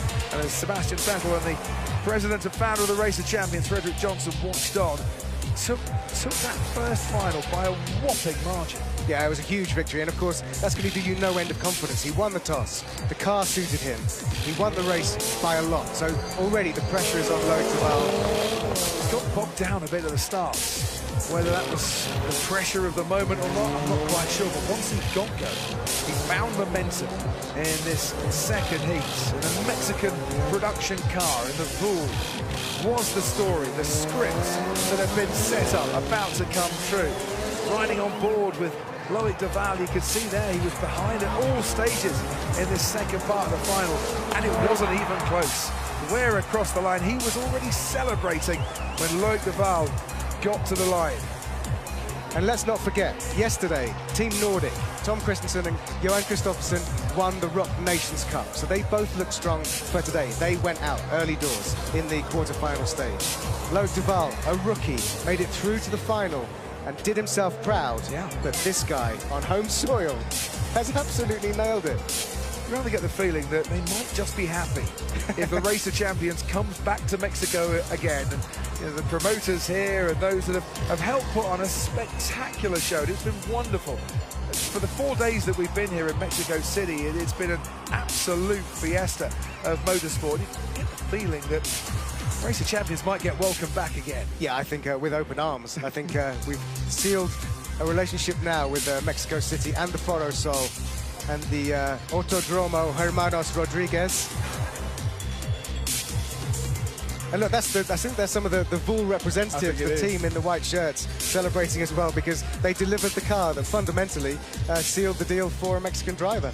Just a brilliant sporting story, this one. The name of Benito Guerra will be forever etched on the Champion of Champions trophy. Yeah, so watch this space for the rest of 2019. Just see if that gives his boost, you know, his drive this year in WRC2 a little bit of a boost. You know, he's arrived on a world stage again, and it's been a little while. Certainly has. It's a massive trophy. It's a massive win. Sebastian Vettel will be looking rather envious. He had his turn in 2015. I tell you one thing, at least Benito doesn't have to put that trophy into storage on the plane to get it home. He just has to drive it to his house. He's a local boy. He can drive it home. Let's go back down to Jenny Gow. Yeah, I've come here onto the podium. You can see Benito is still celebrating the trophy here, and the crowd absolutely loving this as the bikes go over the stunts in the background. Frederick Johnson, this is your brainchild. This is the thing that you created 30 years ago. And this is a very special moment, isn't it? Yeah, I mean, after 30 years, to be able to celebrate here in Mexico in the Foro Sol and to have a Mexican winner, the atmosphere is incredible. We're looking back in the record books, 2005 it was. Sebastian Loeb was the last champion of champions that won on home territory. It's been a long time coming. Yeah, I mean, in the Rock Nations Cup, Germany has succeeded at home, but in the individual Race of Champions, it's been since Sebastian in Stade de France, and unbelievable to have the support and of everyone here for you. Memory of a lifetime. Yeah, the stadium here, has it been everything you hoped it would be? The atmosphere, the people, the fans? Yeah, I mean, Mexico is phenomenal. Everybody has been so welcoming and really delighted with the event overall. So what's next for Race of Champions, Frederick? Tell us what we can look forward to after this fantastic event. We always try to improve the event. We always get feedback from drivers, from fans, media, and trying to make it better. So we'll continue that. We've got a lot of people contacting us from around the world wanting to have the event in their countries. But we really enjoyed being here, and we'll definitely have discussions if we continue here in the next few weeks and months. I was going to say, Benito will definitely like to come back. He gets the automatic invitation, doesn't he, as the champion of champions? As the reigning champion of champions, he's invited back to next Race of Champions, regardless if it's in Mexico or somewhere else in the world. Well, we always take us on a roller coaster of different places that we've been to, Saudi Arabia, the Bahamas. Do you have an idea of where's next? Come on, tell us. There's a couple of people watching. We've got offers from really all around the world, but we're going to take our time now and analyze everything that we've gone through here in Mexico, and the experience overall is super positive. We couldn't be happier. And as for the Schumachers, Mick Schumacher, the family being here as well, to keep that whole spirit of Michael and what you created together alive, it's just so important, isn't it? Yeah, I mean, it was very emotional for everyone, I think, this year. You know, Michael was such a large part of Race of Champions for so many years, and you know, to have Mick here now. Mick came to the race with his dad and his mom when he was young, and he's grown into such a mature and amazing young man, and incredibly fast. I mean, he's at fastest lap on the Voul. He's impressed us every way, and we look forward to having him back again in the future. Have there been any surprises that you've seen this year that you thought, wow, I didn't expect that, I didn't think they would be that good? I think you could have won a lot of money, maybe retired on it, by betting on the 3 Mexicans and Loic Duval in the semi-finals, and Sebastian Vettel, Tom Christensen, Johan Kristoffersson, David Coulthard, all these big stars knocked out. You know, the most surprising Race of Champions I've seen. Yeah, absolutely. Fredrik, I'll let you go. I know you're busy, but before we go, please pick up your championship trophy and give us one final message. Benito Guerra, our winner this year. This is fantastic. After winning my world title in production a few years ago, winning Race of Champions is like a dream come true. I'm really thankful to all the ROK team. They have done a magnificent event here in Mexico. I'm really happy to announce my participation in ROK 2020. So it's an amazing weekend. Thank you very much for all the people. Thank you for all the support, and hope to see you next year and try to win again. I have to say, we've checked the record books now. I was just saying to Fredrik, you're the first home winner on home soil since 2005 when it comes to the Champion of Champions. That was Sébastien Loeb way back in France, in Paris. This is pretty special as well. Yeah, it's very, very special. Sébastien Loeb is one of my biggest idols, and I'm really happy to be the first Mexican to participate in Race of Champions and the first Mexican to win it. So, a perfect weekend. You've just given your trophy away. Who are these guys? Yeah. They're a family, so they could take the trophy. Congratulations. Thank you very much. Wow, smiles all around there. And I'm glad that he's coming back. Yes, it wouldn't be right. It really wouldn't be right if the champion wasn't there the next year to defend his trophy. But it just shows what a nice young man he is, that he waited for the invitation from Fredrik Jonsson before saying, I can now confirm my participation in ROK 2020. And he'll be behind the scenes saying to Fredrik Jonsson, oh, by the way, I'll try and do more than the 3 races that David Coulthard managed today. He'll be really upset with himself, Coulthard, that he didn't actually get through to the quarterfinals at least. But I do think that the standard this year, and borne out by the 3 Mexican drivers who were maybe unfancy coming into this weekend, the standard was so much more intense. The variety, the spread of abilities as well that we've had in many, many years. I mean, I completely agree. The only 2 times I can remember a Race of Champions that had as many surprises as this, I think when Heikki Kovalainen won, and also when... That was a long time ago. You've got a good memory. 2004 that was, wasn't it? Juan Pablo Montoya in Miami as well. He came along and just schooled everybody else. Now, of course, we know he's a legend. We're not doubting his racing pedigree, but Race of Champions does favour returning drivers. So again, we've seen a driver who's only on his 2nd Race of Champions take the title, and it was a surprise all the way through. And again, it was nice to hear Benito thanking, because this is a huge operation, to bring an event like this to somewhere like Mexico City. Everyone working so hard behind the scenes, from the guys preparing the cars, to the scrutineers, to the marshals, to the people just doing the timing screens and the graphics. And so a huge thank you and a chapeau from us as well to everybody behind the scenes on this. The action continues in the stadium here. There's a stadium super trucks race. We've got the bikes. I mean, the crowd are not going to go home. They're in the mood to celebrate. But let's just sum up this weekend. The first time that we've been to Latin America. First time, obviously, that we've been to Mexico City. The feeling that you're in the heart of a motorsport town. Race of Champions has been embraced, it's been loved, and has certainly now given the locals cause to celebrate with a wonderful victory. Yeah, an impressive crowd size as well. You know, whenever an event goes to place for the first time, there's no word of mouth, there's no history. So I'm really impressed that so many people from this lovely city have come out to enjoy it in the sunshine at the Foro Sol, and I'm sure they'll be telling stories tonight over a few tequilas and beers about the day they had watching Benito Guerra be champion of champions in Mexico City. Oh, absolutely, yeah. The big guns came and they all fancied their chances, but it was a very strong field. It was a really strong lineup, and I'm just dead chuffed for Benito on that one. Commiserations to Loic Duval, who just didn't put up the performance we know that he's capable of in the 2 races in the final. Real shame for him on that one, but I hope he'll be back too. As you say, it's a competition that favours returnees. You know, getting to the final on debut, or wherever we are next year, he'll fancy his chances. Now, what we're seeing here is the brilliant freestyle motocross stunt team who are entertaining the crowd. And by the way, after this, there is another event on this circuit. You can see some of the Stadium Super Trucks warming up. So on another stream, if you look on Robbie Gordon Super Trucks stream, you'll be able to watch some more racing if you haven't seen enough of this incredible action on this baseball diamond in the Foro Sol at the Autodromo Hermanos Rodriguez in front of the main stage that has been graced by so many legends. We've seen some more legends this weekend. Well, let's take up that baseball analogy and let's just say that the hometown man has absolutely smashed it out of the park for the biggest homer that Mexico City could have wanted this weekend. Benito Guerra, a new name on the Champion of Champions trophy. He will have the biggest smiles in Mexico City tonight. From us all at the Race of Champions, thank you for tuning in. It's been a wonderful weekend of action, and we'll see you wherever sometime next year.